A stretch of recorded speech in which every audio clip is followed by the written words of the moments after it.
বন্ধুরা, আমি কালকে ঠিক যেমনটা বলেছিলাম যে কালকে আমাদের পিএসসি ক্লার্কশিপসের যেটা লাস্ট এক্সাম ছিল 17 তারিখ। তো কালকে আমি পরীক্ষা দিয়েছি। এটা বলেছিলাম তোমাদের সামনে যে না, এরপর থেকে প্রত্যেকটা দিন একটা করে মক করবো সিএইচএসএল টিয়ার 2 এর, ঠিক আছে? তো আজকে তার প্রথম দিন। আজকে সকালে মকটা আমি দিয়েছিলাম এবং এটার অ্যানালাইসিস এখন করছি, ঠিক আছে? তো এটা তার প্রথম প্রশ্ন, ম্যাথ সেকশনটা, ঠিক আছে? কি বলেছে? এটা বলেছে যে একটা জাস্ট অ্যালজেব্রা কোশ্চেন, বীজগণিতের কোশ্চেন আছে, অন্য কিছু না। এটা স্কোয়ার দেওয়া আছে মাইনাস এটা স্কোয়ার দেওয়া আছে। তো আমরা এটাকে A square minus B square যদি ফর্মুলা ফেলতে চাই, তাহলে আমরা জানি A square minus B square equals to হয় A plus B into A minus B, তাই না? তাহলে যদি আমরা A plus B into A minus B করতে চাই, তাহলে দেখো এখান থেকে অনেক কিছু আমার যে মানগুলো সেটা কাটা যাবে। তাহলে A plus B into A minus B যদি করি আমি, তাহলে এখান থেকে আমি পাবো A square plus B square minus C square plus B যদি করি আমরা plus A square minus B square plus C square, তাই না? A plus B into A minus B. তাহলে আমাকে কি করতে হবে? প্রথম থেকে এটা এলিমিনেট করতে হবে সব কিছু, কারণ লিখতে জায়গা কুলোচ্ছে না। তো ঠিক আছে, তো আমি যদি এখান থেকে লেখা শুরু করি, A plus B into A minus B আমি তো বলে দিলাম A square minus B square formula. তাহলে এটা যদি আমি লিখি A square plus B square minus C square A plus B, ঠিক আছে? এটা বি হচ্ছে A square minus B square plus C square A plus B, ঠিক আছে? ইন্টু দিয়ে এ মাইনাস বিটি যদি আমি নিচে লিখি, এখানে ইন্টু সাইন দিব, যদি আমি এটাকে নিচে লিখি A square minus B square minus C square A plus B হয়েছে, এবার minus A plus B into A minus B, minus বলতে এটা হবে মাইনাস স্কোয়ার, সাইনগুলো চেঞ্জ হয়ে যাবে, মাইনাসে মাইনাসে প্লাস বি স্কোয়ার হয়ে যাবে, আর প্লাস সিটা মাইনাস সি স্কোয়ার হয়ে যাবে, প্লাস সিটা মাইনাস সি স্কোয়ার হয়ে যাবে, ঠিক আছে? এটা মাইনাস হয়ে যাবে, ঠিক আছে?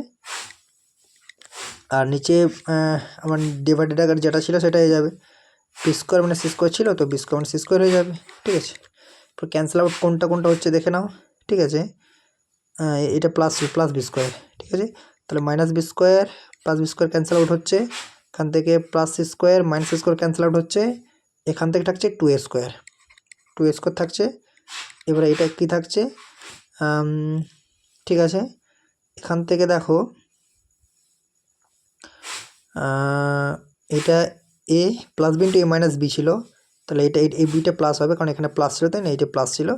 তাহলে দেখো এখান থেকে ক্যান্সেল আউট কী হচ্ছে দেখিনি আমরা, এই যে থাকছে এ স্কোয়ার আর এই থাকছে আমাদের এ স্কোয়ার ক্যান্সেল আউট হচ্ছে, তাহলে থাকছে টু বি স্কোয়ার মানে টু সি স্কোয়ার, অর্থাৎ টু বি স্কোয়ার মানে যদি টুটা কমন নিই তাহলে সি স্কোয়ার, এটা থাকছে নিচে থাকছে B square minus C square, ঠিক আছে? তাহলে এটা কি হচ্ছে? এটা দুই দুই চার হচ্ছে, 4 into A square B square minus C square, ঠিক আছে? ঠিক আছে, তো যদি এটা হয় তাহলে এটা হলো, এরপর আমরা নিচে কি লিখতে পারি, B square minus C square it equals to হবে এটা 4 স্কোয়ার, ঠিক আছে? তো এটা অ্যান্সার কত হয়? 4 স্কোয়ার, অপশন 2, ঠিক আছে? এটা অপশন 2 হবে। এরপর নেক্সট কোশ্চেনে যাবো আমরা, ঠিক আছে? নেক্সট কোশ্চেন কি বলেছে আমাদেরকে? বলেছে যে the ages of two persons P and Q are in the ratio 5:7. 8 years ago, the ratio of P and Q was 7:13. The present ages of P and Q respectively. দুটো age বের করতে হবে আমাকে। তো আমাকে প্রথম কথা আমি পি অ্যান্ড কিউ যেটা এই যে রেশিও দেওয়া হয়েছে এটা 5:7, ঠিক আছে? এরপর বলা হচ্ছে 8 বছর আগে তাদের বয়স হবে 7:13 ছিল আর কি, 8 বছর আগে। তাহলে এটা কিন্তু 7:13 8 বছর আগে ছিল। তাহলে আমি যখন এজের কোনো ম্যাথ পেয়েছি আমি তোমাদেরকে বলেছি, ঠিক আছে, যে কি করতে হবে, ডিফারেন্সটা আমাদেরকে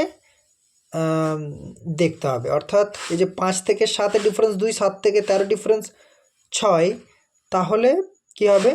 এই যে 5 থেকে 7-এর ডিফারেন্স 2, 7 থেকে 13 ডিফারেন্স 6, তাহলে এই যে ডিফারেন্সটা দিয়ে পরে আমরা প্রথম ধাপের যে রেশিও সেগুলোকে গুণ করব, এবং প্রথম যে ডিফারেন্সটা রয়েছে, প্রথম রেশিও যে ডিফারেন্স সেটাকে দিয়ে আমরা দ্বিতীয় ধাপের রেশিওগুলোকে গুণ করব।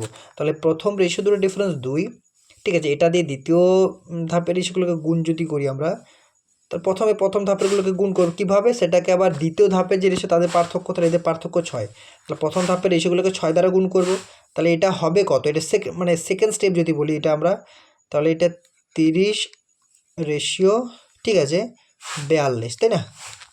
আর এটাকে আমরা 2 দ্বারা গুণ করব, তাহলে 14 রেশিও 26। আমি আবার বলে রাখি, যখন আমরা কোনো রেশিওকে গুণ করব তখন কিন্তু আর আগে রেশিওগুলো দ্বারা কোনো কাজ হবে না। আমি যেই গুণ করে দিলাম তার মানে আমাকে সেই গুণ করা রেশিওগুলো নিয়ে কাজ করতে হবে ফার্দার, ঠিক আছে? তাহলে এখন হয়েছে 30:42, তাই না? আর 14:26, এটা সেকেন্ড স্টেপে। এরপর দেখো যে ডিফারেন্সগুলো একই হবে, অর্থাৎ 30 থেকে 14 গেলে 16 ডিফারেন্স, 42 থেকে 26 গেলেও 16 ডিফারেন্স।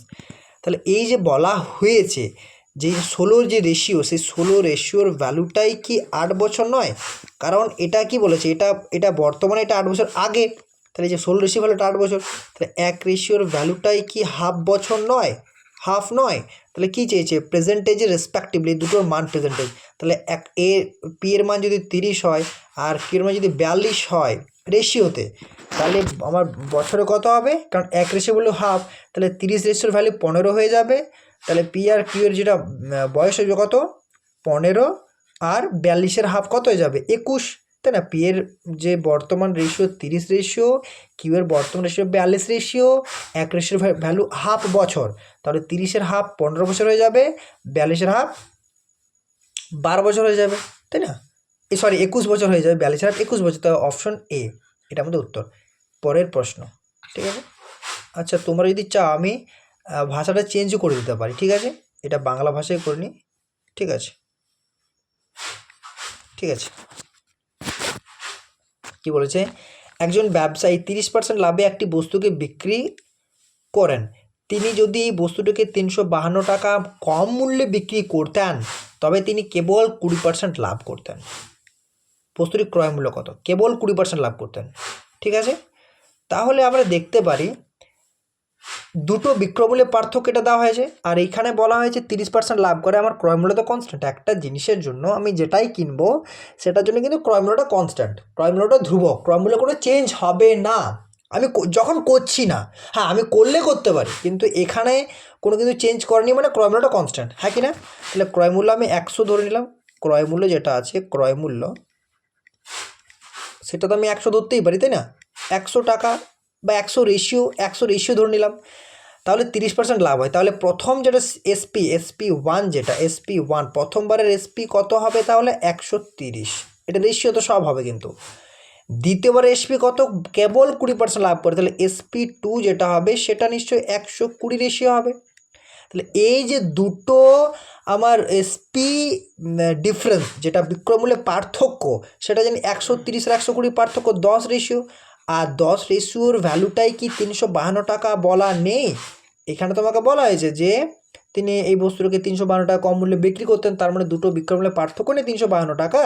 তাহলে এবারে ক্রয় মূল্য চেয়েছে, আর ক্রয় মূল্য 100 রেশিও, তাহলে 10 রেশিওর ভ্যালু যদি 352 হয়, তাহলে 100 রেশিওর ভ্যালু কি আমরা বলতে পারি না 3520, 10 দ্বারা গুণ করলেই তো 10কে 10 দ্বারা গুণ করলে 100 হয়ে যায়, আর গুণ করলে আমার বোথ সাইডে গুণ করতে হবে, তাহলে লেফট হ্যান্ড সাইডে যখন গুণ করবো তখন রাইট হ্যান্ড সাইডেও গুণ করতে হবে, তাহলে 100 রেশিওর মানটাই 3520, 3520 টাকা, তাই না? এত টাকা, তাহলে 3520 টাকা, এটা আমাদের উত্তর। পরের প্রশ্ন, ঠিক আছে? কি বলেছে, 7টি সংখ্যার গড় হলো 149, একটি সংখ্যা সরিয়ে দিলে গড় একই থাকে। বন্ধুরা এই অঙ্কটা আমার সাধারণত ভুল হয়েছিল, কিন্তু আমি পরে বুঝলাম যে ভুল হওয়ার কারণটা কি। কারণ একটি সংখ্যা কমিয়ে দিচ্ছি, আমি সংখ্যাটি কমিয়ে দিচ্ছি, যার ফলে গড়টা তো কনস্ট্যান্ট না, গড় কনস্ট্যান্ট। আমি একটি সংখ্যা অ্যাড করি তাও যদি গড় কনস্ট্যান্ট থাকে, বা একটি সংখ্যা যদি আমি সরিয়ে দিই তাও যদি গড়টা কোনো চেঞ্জ না হয়, তার মানে অ্যাকচুয়ালি সেই সংখ্যাটাই গড় হবে, বা সংখ্যাগুলোর গড়ই সেই সংখ্যাটা হবে, মানে বুঝতে পারলাম। এই যেখানে বলা হয়েছে 7টি সংখ্যার গড় 149, ঠিক আছে, একটি সংখ্যা সরিয়ে দেওয়ার ফলে কিন্তু গড়টা একই আছে, মানে গড়টা 149ই আছে, তার মানে যে সংখ্যাটাকে সরানো হয়েছে সেই সংখ্যাটির মানও 149। আচ্ছা, এটা যদি ট্র্যাডিশনাল মেথডে করতে চাও তাহলে কিন্তু আমি বলে দিতে পারি 7টি সংখ্যার গড় যদি 149 হয় তাহলে 7টি সংখ্যার যোগফল কত হবে, 7 × 149, এটা লিখতে পারি আমরা, ঠিক আছে। এখন বলেছে নূতন গড়টা কিন্তু 149ই আছে, হ্যাঁ কি না, নূতন গড় কিন্তু 149ই আছে। তাহলে আমি যদি সংখ্যাটা ধরে নিই এক্স আমি বাদ দিলাম, তাহলে এখন সংখ্যা কত, 6টা। আর যদি 6টা সংখ্যার গড় 149, 6টা সংখ্যার যোগফল কত, 6 × 149, এটাই তো আমি লিখতে পারি না। আমি যেমন 7টা সংখ্যার গড় 149, টোটাল 7 সংখ্যার মান 7 × 149 লিখলাম, এবং এক সংখ্যাটা আমি বাদ দিলাম, কারণ একটা সংখ্যা বাদ দেওয়ার কথা বলা হয়েছে আমাকে, সরিয়ে দেওয়া হয়েছে, তাহলে এক সংখ্যাটি সরিয়ে দিলাম, তাহলে এখন টোটাল সংখ্যা 6টা, টোটাল 7টা ছিল, একটা সরিয়ে দেওয়ার পর 6টা হলো।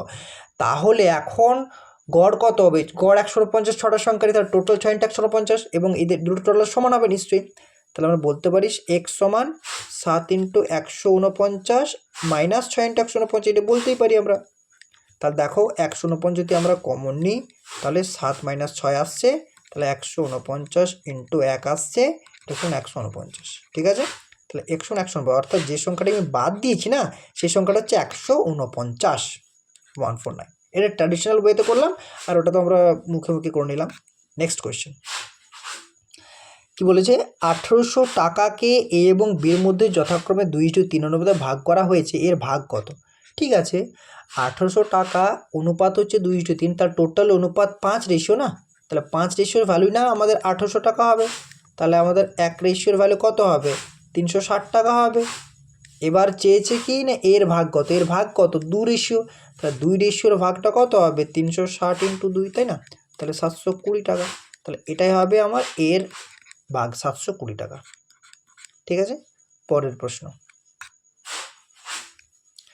একজন ব্যবসায়ীর কাছে 100 কেজি চাল রয়েছে, যার একটি অংশ তিনি 12% লাভে এবং বাকি অংশ 8% ক্ষতিতে বিক্রি করেন, সব মিলিয়ে তার 3% ক্ষতি হয়, 12% লাভে এবং 8% ক্ষতিতে চাল পরিমাণটা কত ছিল। ঠিক আছে, আমরা এটা কি করবো জানো, অ্যালিগেশন মেথড করব।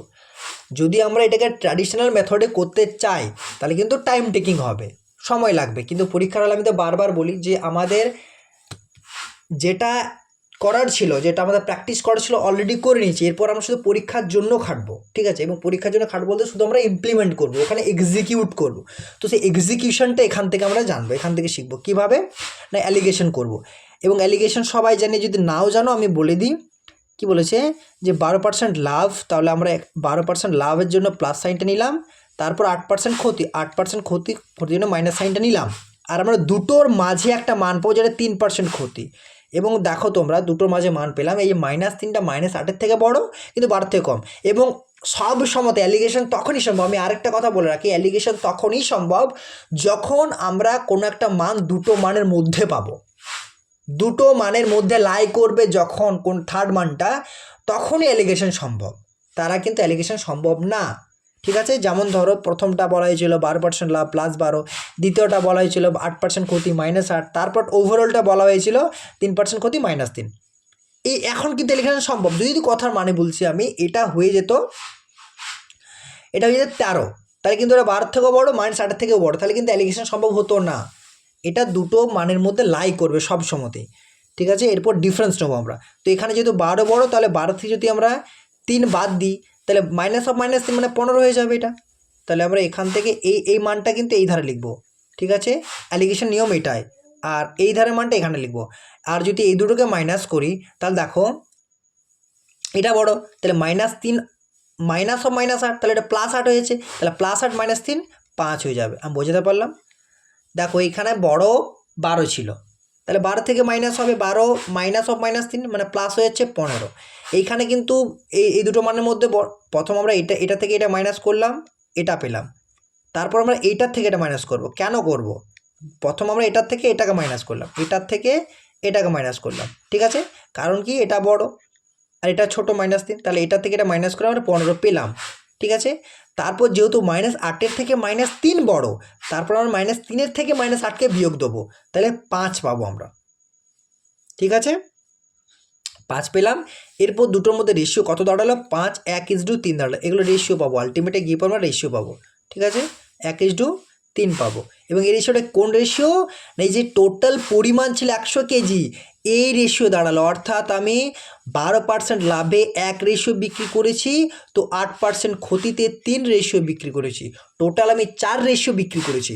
বুঝতে পারলাম? অ্যালিগেশন খুব সুন্দর একটা নিয়ম, এটা জাস্ট শর্টকাট, এটা কিন্তু ট্র্যাডিশনাল ওয়ে নয়। আমি আবারও বলছি পরীক্ষার হলে কিন্তু ট্র্যাডিশনাল ওয়েটা আমার করার কোনো মানে হবে না, কারণ পরীক্ষার হলে আমার পদ্ধতি দেখবে না, আমার অ্যান্সার দেখবে। ঠিক আছে, তাই আমরা যত টাইমটাকে কমাতে পারবো, নিজের আওতায় নিয়ে আসতে পারবো, ততই আমাদের লাভ। তো তার জন্য অ্যালিগেশন করার নিয়মটা দেখে নাও, আরেকবার বলে দিচ্ছি আমি। এই মানটা, যে থার্ড মানটা ওভারঅল যেটা হবে, সেটা সবসময়তে দুটো মানের মধ্যে লাই করবে। তারপর মানে লাই করবে মানে একটার থেকে বড় হবে তো একটা থেকে ছোট হবে, এটাই না লাই করছে। যেমন এই মানটা -3টা 12 থেকে ছোট, তাহলে 12 থেকে মাইনাস করে আমরা 15 পেলাম, এবং এই ক্রসে লিখবো আমরা। এই যে 12 থেকে 3 বিয়োগ দিলাম, এই ক্রসে লিখবো। এই যে -3 যেহেতু বড়, তো -3 থেকে -8 বিয়োগ দেবো, এই ক্রসে লিখবো। তাহলে এই যে রেশিওটা হয়ে যাবে এই সাইডের রেশিও হয়ে যাবে, আর এই রেশিওটা এই সাইডের হয়ে যাবে। তাহলে আলটিমেট রেশিও 1:3 দাঁড়াবে। এবং এই রেশিওটা কিসের রেশিও দাঁড়াবে জানো? এই যে টোটাল কেজি বলা হয়েছে না, 100 কেজি চাল টোটাল, এইটা রেশিও দাঁড়িয়ে গেলাম। ঠিক আছে, তাহলে 12% লাভে আমি 1 রেশিও বিক্রি করেছি, তো 8% ক্ষতিতে 3 রেশিও বিক্রি করেছি, টোটাল 4 রেশিও। তার টোটাল যদি 4, সেই 4 রেশিওর ভ্যালুটাই না 100 কেজিতে, তাহলে 1 রেশিওর ভ্যালু আমি বলতে পারি 25 কেজি। তাহলে এই যে 25 কেজি দাঁড়ালো, এরপর আমি 12% লাভে বিক্রি করেছি 25 কেজি, কারণ 1 রেশিও হলে 25 কেজি, আর 12% বিক্রি করেছি আমি 1 রেশিও, তাহলে এটা 25 কেজি দাঁড়ালো।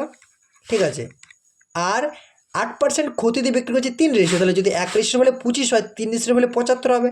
তাহলে এখানে যে উত্তর চেয়েছিল যে 12% লাভে এবং 8% ক্ষতিতে বিক্রি হওয়া চালের পরিমাণ, তাহলে 12% লাভে বিক্রি করছি 25 কেজি, 8% ক্ষতিতে বিক্রি করছি 75 কেজি। তাহলে অ্যান্সার কোনটা হবে? অপশন 3, 25 আর 75। ঠিক আছে, পরের প্রশ্ন কি বলেছে দুটি মৌলিক সংখ্যা x এবং y।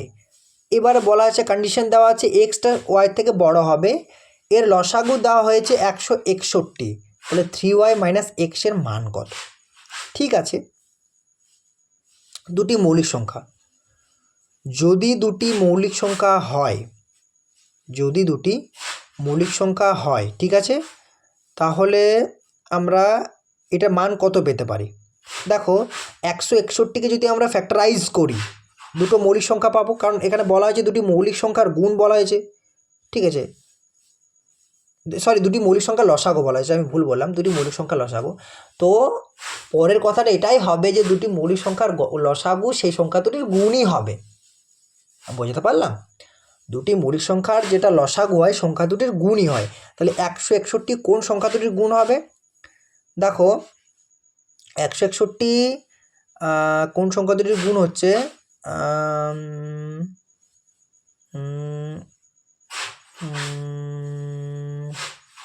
যদি এক্সট্রা বড় হয়ে যায়, তাহলে এক্সট্রা দেখো 23 হচ্ছে, 23 আর 7-এর গুণফল হচ্ছে, তাই না? 161 যদি আমি ফ্যাক্টরাইজ করি, তাহলে এটা হবে 23 × 7, 23 × 7। আর দেখো, এই দুটো সংখ্যাই আমার মৌলিক সংখ্যা, 23ও ইন্ডিভিজুয়ালি মৌলিক সংখ্যা, আর 7ও মৌলিক সংখ্যা। তাহলে দুটি মৌলিক সংখ্যার গুণ আমার পুরো যে কন্ডিশনটা স্যাটিসফাই করলো। 161, 23, 7-এর গুণফল, 23, 7 দুটোই ইন্ডিভিজুয়ালি মৌলিক সংখ্যা হয়ে গেছে। এবার বলেছে এক্সটা গ্রেটার দেন ওয়াই, তাহলে নিশ্চয়ই এক্সটাই হবে 23, যেহেতু 23 7-এর থেকে বড়, তাহলে ওয়াইটা হবে 7। হয়ে গেছে, কন্ডিশন স্যাটিসফাই করে গেছে। এরপর আমাকে এই ভ্যালুটা পুট করে দেবো, 3y - x। তাহলে যদি 3y - x আমি পুট করি, তাহলে 3y বলতে 3 × 7, তাই না? এরপর মাইনাস এক্সের মানটা কত হয়ে যাবে? এক্সের মানটা 23 দেওয়া হয়েছে, তো এটা হয়ে গেছে, তো এটা হয়ে যাবে 21 - 23। ঠিক আছে, তাহলে -2। ঠিক আছে, এটা সমান -2, কারণ 21 থেকে 23 বিয়োগ দিলে -2 হয়। তাহলে অ্যান্সারটা কত হবে? -2। বুঝতে পারলাম? ঠিক আছে, বোঝাতে পারলাম? নেক্সট কোয়েশ্চেন কি বলেছে? পি 16 দিনে বলেছে কি বলেছে, পি 16 দিনে একটি টেবিল তৈরি করতে পারে, যখন কিউ এটি 20 দিনে করতে পারে। ঠিক আছে, তাহলে এই যে আমাদের টাইম অ্যান্ড ওয়ার্কের অঙ্ক, এগুলো কীভাবে করতে আমি আগেও বলেছি। পি 16 দিনে আমরা লিখব, কিউ যে 20 দিনে করে সেটাও লিখব। তারপর এই যে টাইমগুলোর আমরা এলসিএম নেব, এলসিএম নিলে টোটাল ওয়ার্ক পেয়ে যাবো আমরা। তাহলে 16 আর 20 যদি এলসিএম নিয়ে আমরা 80 পাবো। এরপর আমরা যেহেতু জানি ওয়ার্ক ইকুয়ালস টু কী হয়, E for efficiency into T for time. ঠিক আছে, তাহলে আমাদের সর্বপ্রথম কী বের করতে হবে, যে কোনোভাবে হোক আমাদেরকে ইফিসিয়েন্সি বের করতে হবে, অর্থাৎ কর্মদক্ষতা। ঠিক আছে, বা কর্মক্ষম যেটা বলি আমরা। তো ইফিসিয়েন্সি পেয়ে গেলে আমরা অনেকাংশে পেয়ে যাব। তাহলে এফিসিয়েন্সি ইকুয়ালস টু আমরা বলতে পারি work upon time, work divided by time. তাহলে টোটাল ওয়ার্ক যদি আমাদের 80 মিনিট হয়, পি এর যদি 16 দিন সময় লাগে, তাহলে পির এফিসিয়েন্সি কত, 80/16, 5 ইউনিট। তাহলে একইভাবে কিউ এর হবে 4 ইউনিট। এদের এফিসিয়েন্সি পেয়ে গেলাম আমরা। এবার বলেছে কিউ কাজ শুরু করে এবং সে একা কাজটি 5 দিন ধরে করে। তাহলে কিউ এর এফিসিয়েন্সি কত, না কিউ এর এফিসিয়েন্সি 4 ইউনিট। সে যদি 5 দিন ধরে কাজটি করে, তার কতটা কাজ করা হবে, 5 × 4, 5 × 4, তাহলে 20 ইউনিট কাজ কিন্তু করা হবে। টোটাল 80 ইউনিট কাজ, ওর কাজ হবে 20 ইউনিট। বাকি আছে, বাকি কাজ কত, বাকি কাজ আমাদের 60 ইউনিট, তাই না? এবার যে 60 ইউনিট কাজটা বাকি থাকলে এটা কে করবে, পি বলেছে কত দিনে অবশিষ্ট কাজ শেষ করবে। তাহলে অবশিষ্ট কাজ কত, 60 ইউনিট। পির এফিসিয়েন্সি কত, 5 ইউনিট। তাহলে 60/5 মানে টোটাল টাইমটা কত লাগবে, 12। কারণ আমরা জানি যদি ওয়ার্ক সমান এফিসিয়েন্সি টাইম হয়, তাহলে টাইম সমান বলতে পারি ওয়ার্ক আপন এফিসিয়েন্সি। তাহলে টোটাল ওয়ার্ক বাকি ছিল কত, 60 ইউনিট।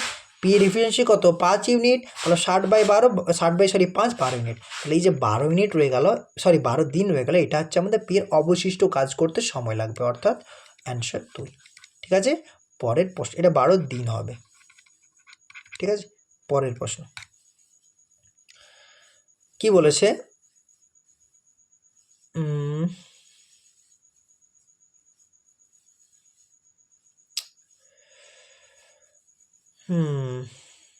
এটা আমাদেরকে, এটা কি বলেছে আমাদেরকে করতে হবে, একটি ত্রিভুজের ক্ষেত্রফল কত। দেখো যদি 3টে ভার্টিসেস দেওয়া থাকে, অর্থাৎ 3টা শীর্ষবিন্দু দেওয়া থাকে, তাহলে সেই 3টা শীর্ষবিন্দু দিয়ে আমাদের একটা খুব সুন্দর ফর্মুলা আছে, যেটা হচ্ছে হাফ ইন্টু, আমি যদি ঠিক করে লিখি এটাকে, তাহলে সেটা ফর্মুলাটা হচ্ছে হাফ ইন্টু এটা হচ্ছে x1 into x1 into y2 minus y3 plus x2 into x1 minus y1 minus y3,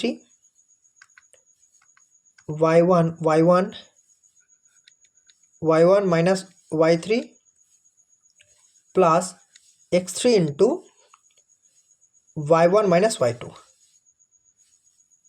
ঠিক আছে, এটা আমাদের ফর্মুলা, এটা হাফ ইন্টু এটা পুরো, অর্থাৎ এখানে যে পয়েন্টগুলো রয়েছে, এটা আমি যদি x1 যদি আমি এইভাবে লিখি, এই যে পয়েন্টগুলো 2,4 রয়েছে, -3,1, 5,3 যদি রয়েছে, আমি যদি এইভাবে লিখি 2,4, তাহলে 2,4 হয়ে যাবে আমাদের x1, y1, x1, এই মান। ঠিক আছে, তারপর যে রয়েছে -3, -1, এটা হয়ে যাবে x2, y2। ঠিক আছে, তারপর যে মানটা পাবো 5,3, সেটা হবে x3, y3।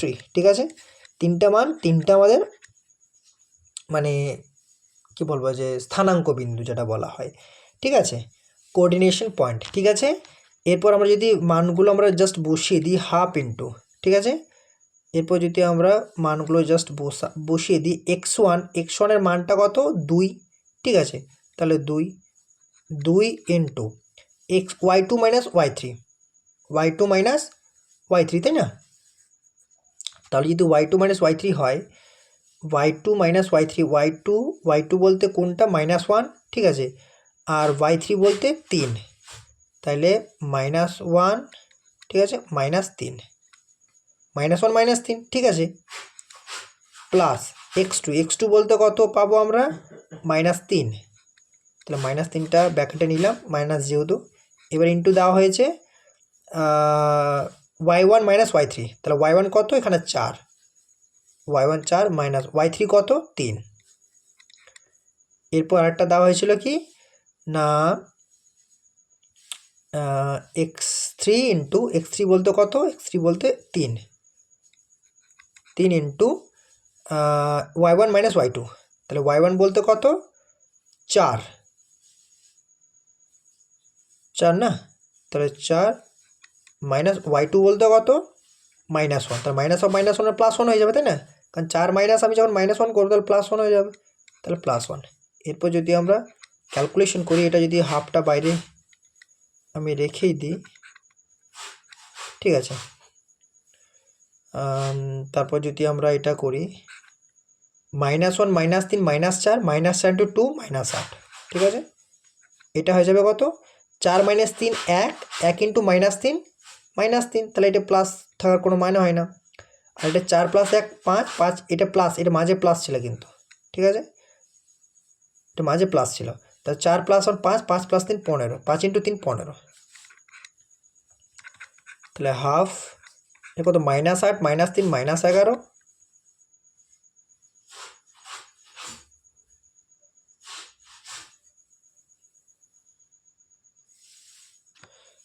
সরি -8 -3 -11 প্লাস 15, তাহলে 15 11 4, আচ্ছা কিছু ভুল হলো, x1 half into x1 into y2 - y3, x1 into y2 - y3 plus x2 into y1 - y3 আর x3 ইন্টু y1 - y2,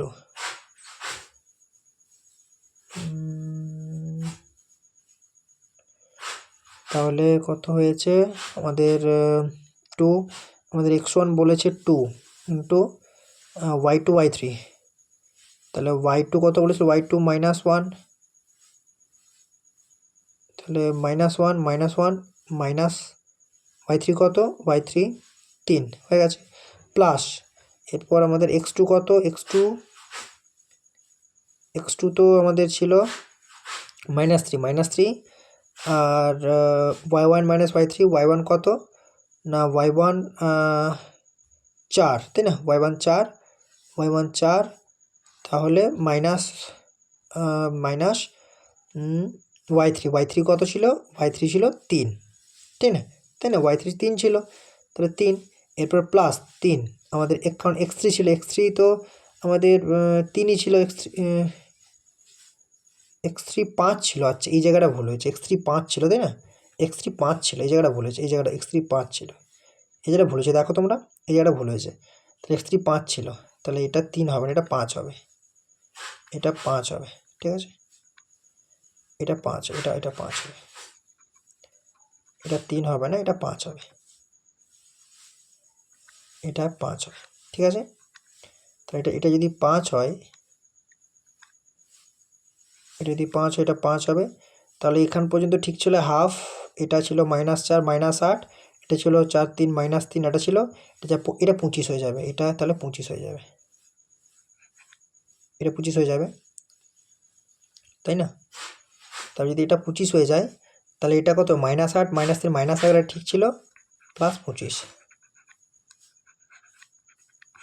তাহলে এটা কত হয়ে যাবে, হাফ ইন্টু 14, 25 থেকে 11 বাদ দিলে 14 থাকে, তাহলে হাফ ইন্টু 14 7, তাহলে 7 বর্গ একক, তাহলে এটা কত উত্তর হবে, 7 বর্গ একক, এটা আমাদের ওই ত্রিভুজটার ক্ষেত্রফল, এই কোঅর্ডিনেশনের ত্রিভুজটার ক্ষেত্রফল হচ্ছে 7 বর্গ একক, অপশন এ 7 বর্গ, ঠিক আছে।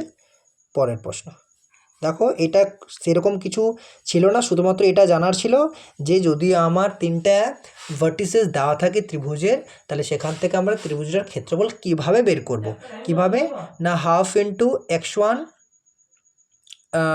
হাফটা সবার বাইরে, half into x1 into y2 - y3 plus x2 into y1 - y3 কারণ যখন x1কে গুণ করবো তখন y2 y3 থাকবে, যখন x2কে গুণ করবো তখন y1 y3 থাকবে, যখন x3কে গুণ করবো তখন y1 y2 থাকবে, ডিফারেন্স হবে এদের মাঝে, আলটিমেটলি গিয়ে পরে হাফটা গুণ হয়ে যাবে, তারপর আমরা অ্যান্সার পেয়ে যাবো। ঠিক আছে, পরের প্রশ্ন কি বলেছে? পরের প্রশ্ন এখানে বলা হয়েছে যদি 2 cos square theta plus sine theta -2 equals two,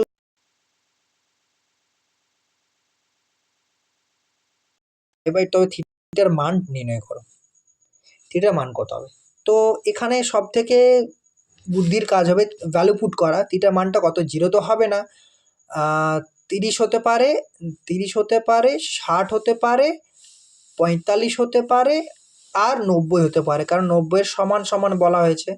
তাহলে প্রথম থেকে শুরু করি, 30 দিয়ে যদি শুরু করার চেষ্টা করি, তাহলে cos 30-এর মান কত হয়? দেখো আমরা ভ্যালু পুট করছি, তাহলে লেফট হ্যান্ড আর রাইট হ্যান্ডে ইকুয়াল করতে হবে আমাদেরকে, যদি ইকুয়াল হয়ে যায় তাহলে সেটা অ্যান্সার হয়ে যাবে আমাদের।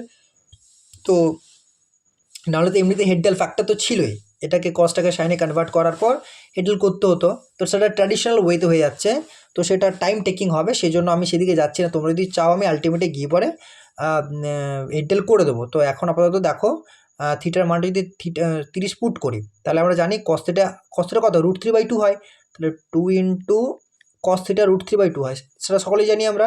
তাহলে √3/2 তার হোল স্কোয়ার হবে এটা, ঠিক আছে, প্লাস সাইন 30 হচ্ছে হাফ, এটাও সকলে জানি আমরা। তাহলে প্রথমে আমাদের লেফট হ্যান্ড সাইডটা সমান করার চেষ্টা করছি, বা এটা -2 দেওয়া আছে, তাহলে রাইট হ্যান্ড সাইডে 0 দেওয়া আছে, তাহলে এটা 0 হওয়ার কথা, তার মানে পুরোটা ঠিক আছে। তাহলে 2 ইন্টু এটা 3/4 হবে, হ্যাঁ কি না, 3/4 প্লাস হাফ হবে, হ্যাঁ কি না, ঠিক আছে।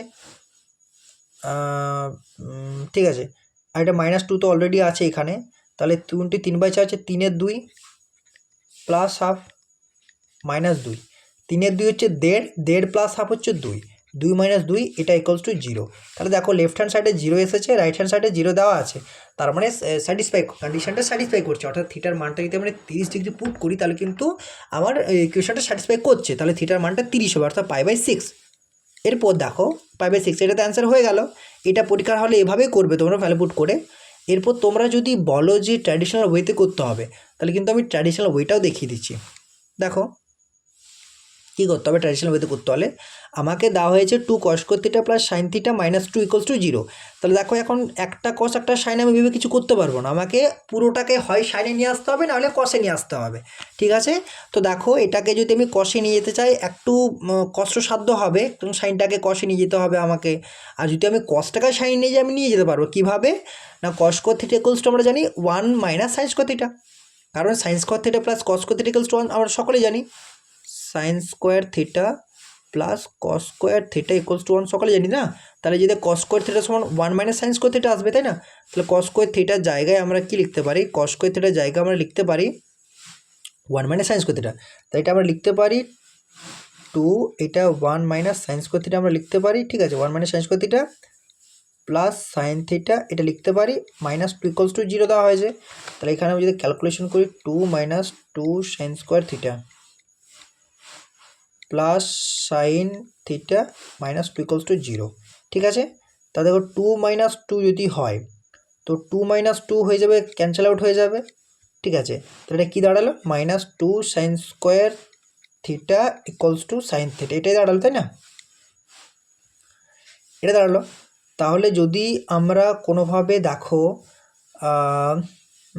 সাইন, তাহলে যদি -2 sin square theta equals to sine theta দাঁড়ালো, তাহলে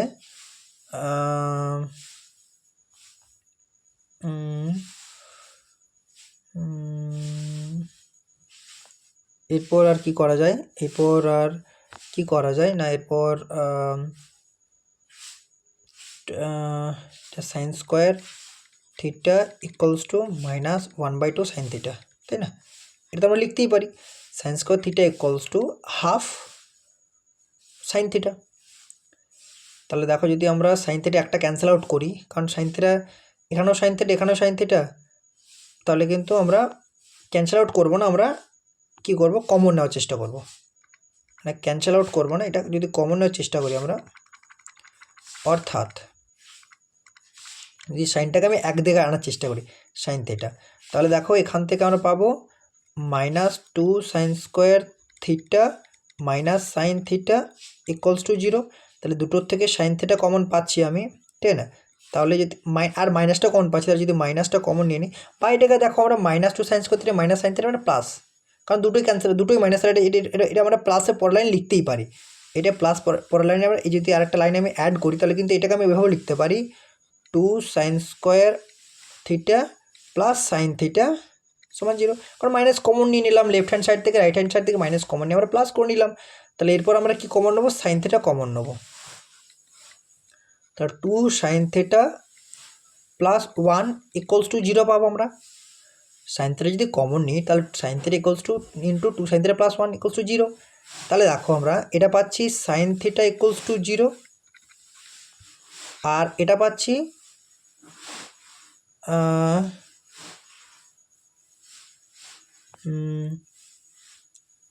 2 sine theta plus 1 equals to 0, ঠিক আছে?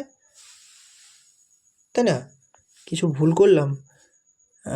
2 sine square theta plus sine theta -2, আচ্ছা আচ্ছা, সরি, এটা ভুল হলো একটু। কীরকম ভুল হলো?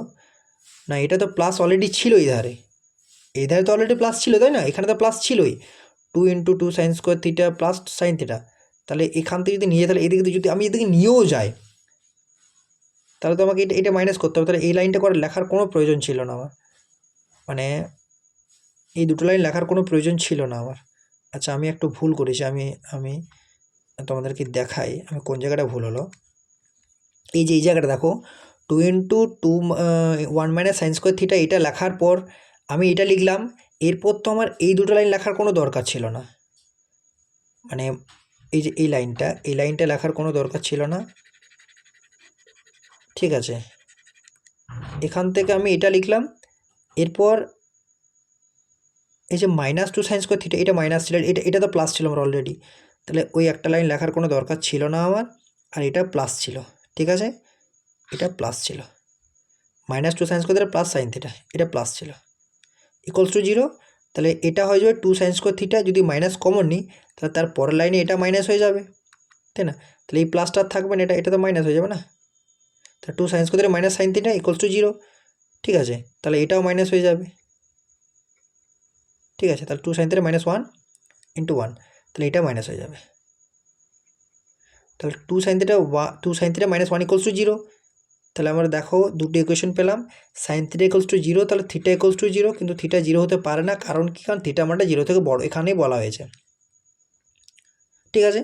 এরপর 2 সাইন থিটা -1 ইকুয়ালস টু 0, তার মানে এখান থেকে পাচ্ছি আমরা 2 sine theta equals to 1, 2 sine theta equals to 1 পাবো, sine theta equals to half পাবো।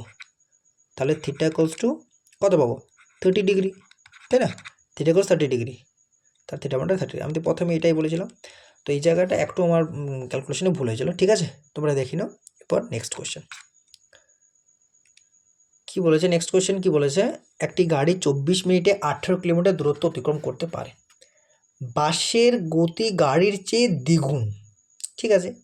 তাহলে প্রথম কথা, যদি 24 মিনিটে ও 18 কিলোমিটার দূরত্ব অতিক্রম করতে পারে, স্পিডটা দেখে নিই।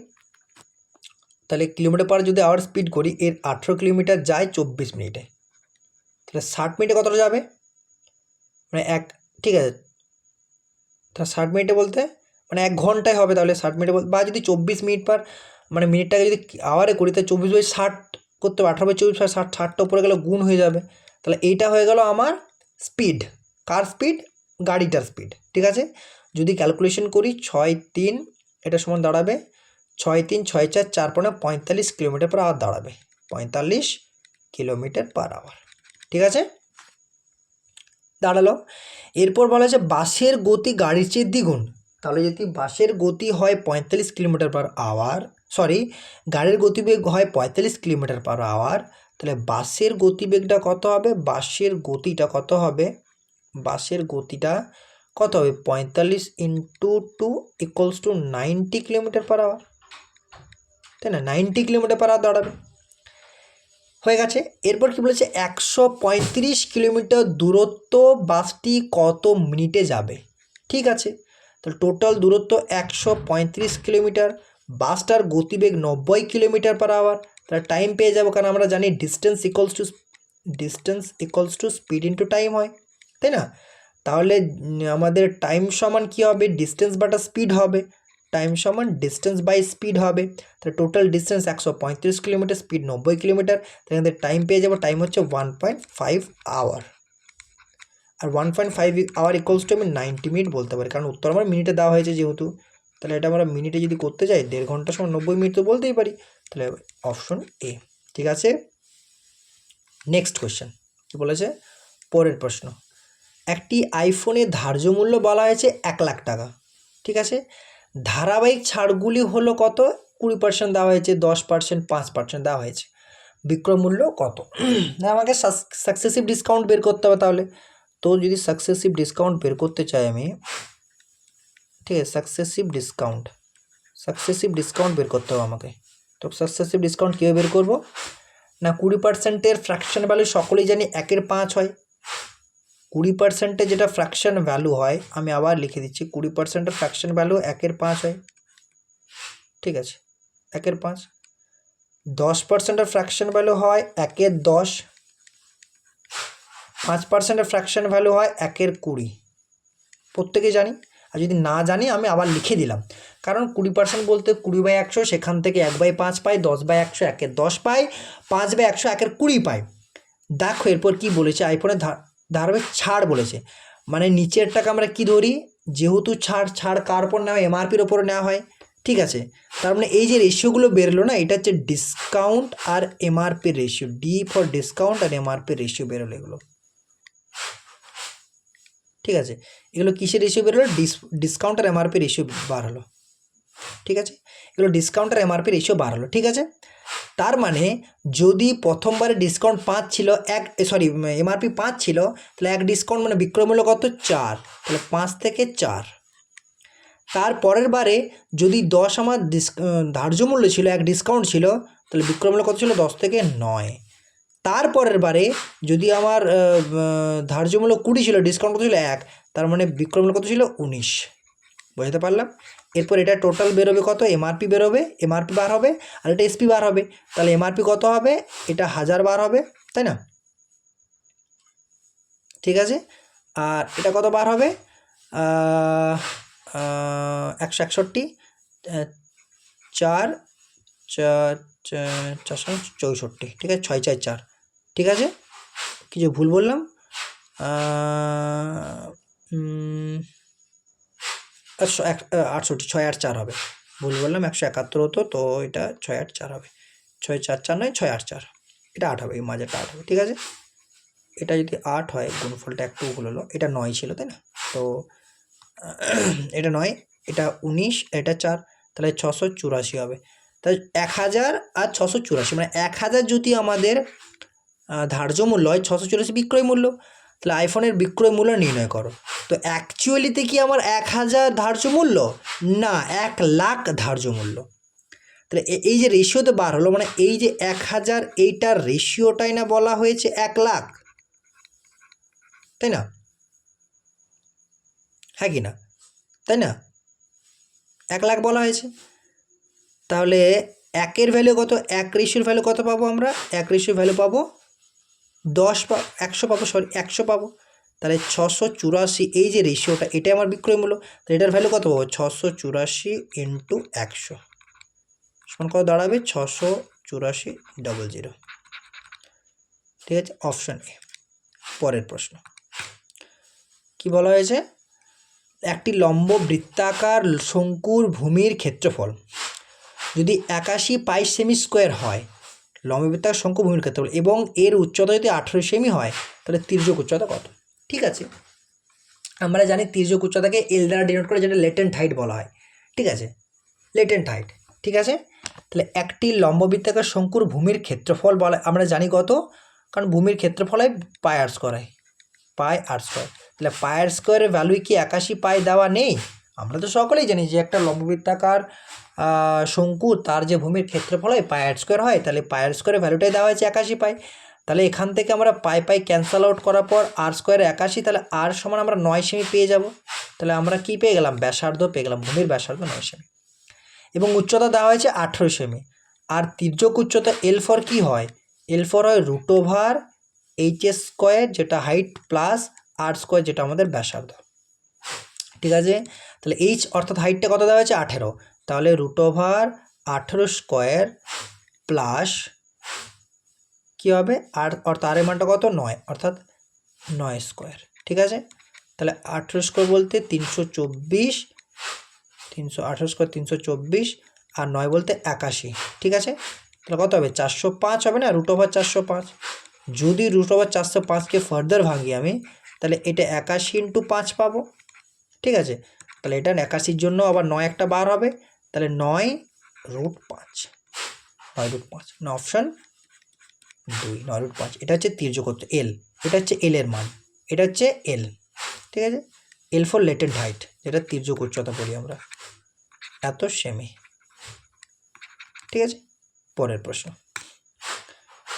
কি বলেছে প্রশ্নতে, রেশিওটা কী দেওয়া হয়েছে 2:1 এবং 5:2 অনুপাতে 2 বালতি দুধ এবং জল দিয়ে ভরা হয়।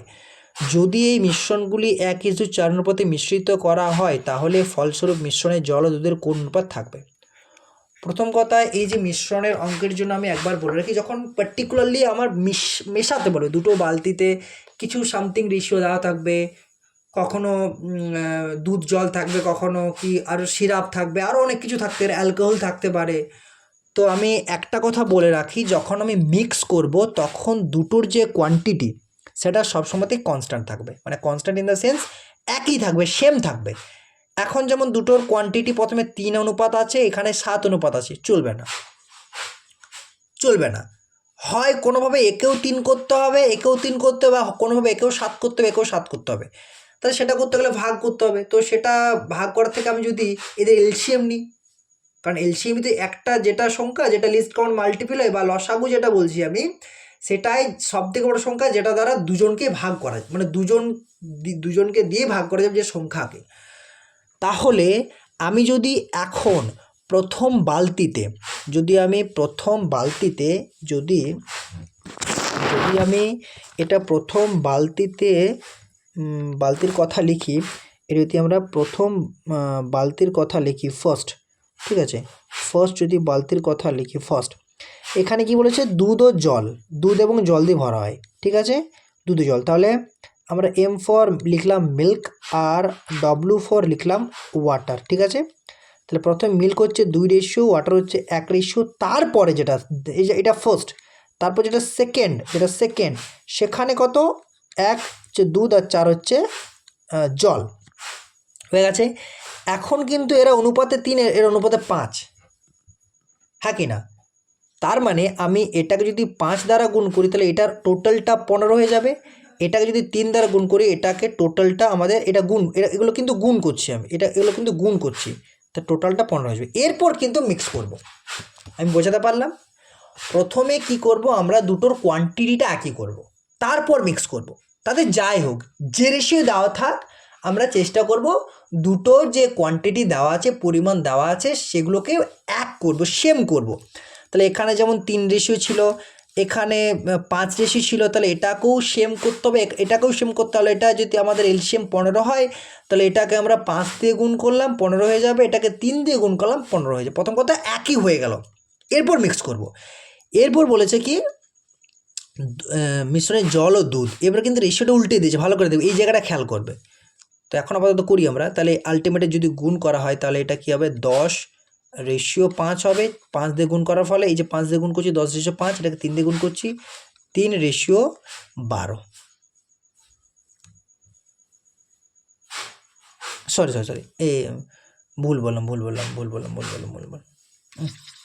রেশিওটা উলট পালট হয়ে গেল। আচ্ছা, আমি প্রথম দিয়ে করছি আবার, এটা কারণ আমি এটা ধরে নিয়েছি, এটা অ্যাকচুয়ালি আলটিমেটে করতে হবে এই রেশিওতে। আচ্ছা ঠিক আছে, আমি এই রেশিওটা ছিল সেকেন্ডেরটা। ঠিক আছে, তাহলে ফার্স্টেরটা যদি বলি আমরা, ফার্স্ট এটা হচ্ছে মিল্ক আর ওয়াটার যদি বলি আমরা, সেখানে 2:1 ছিল, আর এখানে 5:2 ছিল। এরপর দেখো এটা হচ্ছে 3, এটা হচ্ছে 7, তাহলে এটা 3, এটাকে 7 যদি করতে হয় তাহলে এটাকে আমাকে 7 করতে হবে, বাকি পদ্ধতি এক, এটাকে 3 দ্বারা গুণ করতে হবে। তাহলে দেখো এটা হয়ে যাবে 21, এটাও 21 হয়ে যাবে। এরপর দেখো এরপর মিক্স করব। আমি কি করে নিয়েছিলাম এই 1:4টাকে এখানে বসিয়ে দেবেন, কিন্তু এটা না, এটা আলটিমেটে আমাকে করতে হবে। এরপর আরেকটা কন্ডিশন দেওয়া আছে যে অনুপাতগুলো কি করতে হবে, 1:4 অনুপাতে মেশাতে হবে। মানে প্রথমে তো সমান কোয়ান্টিটি করলাম, প্রথমে তো সেম কোয়ান্টিটি করলাম, এটার 21 অনুপাত করলাম, এটার 21 অনুপাত করলাম, তারপর মিক্স করব, কারণ সমান কোয়ান্টিটি না হলে মিক্স করতে পারবো না। প্রথম কথা এর কন্ডিশন ফার্স্ট, ঠিক আছে, টু বি অ্যাপ্লাইড। সবথেকে বড় কথা যে আমরা কোয়ান্টিটিস একই করব, একই রাখবো, সেম রাখবো, দুটোর কোয়ান্টিটি একই রাখবো, একই করলাম। এরপর আমাকে কন্ডিশন দ্বিতীয় কি দেওয়া হয়েছে, এটা দেওয়া হয়েছে সেটা হচ্ছে 1:4 করতে হবে। মানে অর্থাৎ এটা যদি আমরা 1 অনুপাত মিক্স করি তাহলে এটা 4 অনুপাত মিক্স করব, ব্যাস আলটিমেটলি গিফট। এটাও তো গুণ করছি আমরা, এই এটাতেও গুণ করতে হবে। তাহলে অ্যাকচুয়ালি টোটালে গুণ করছি 7 দিয়ে প্রথম রেশিওটাকে, তারপরটা 12 দিয়ে। তো যদি 7 দিয়ে গুণ করি এটা হয়ে যাবে 14:7।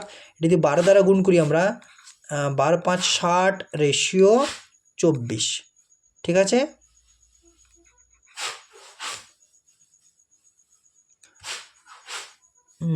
পাই 7×3 = 21, 3 7 7×2 14, 7 1 বসে দিয়ে ভরা, যদি মিশন মিশতে পারে তাহলে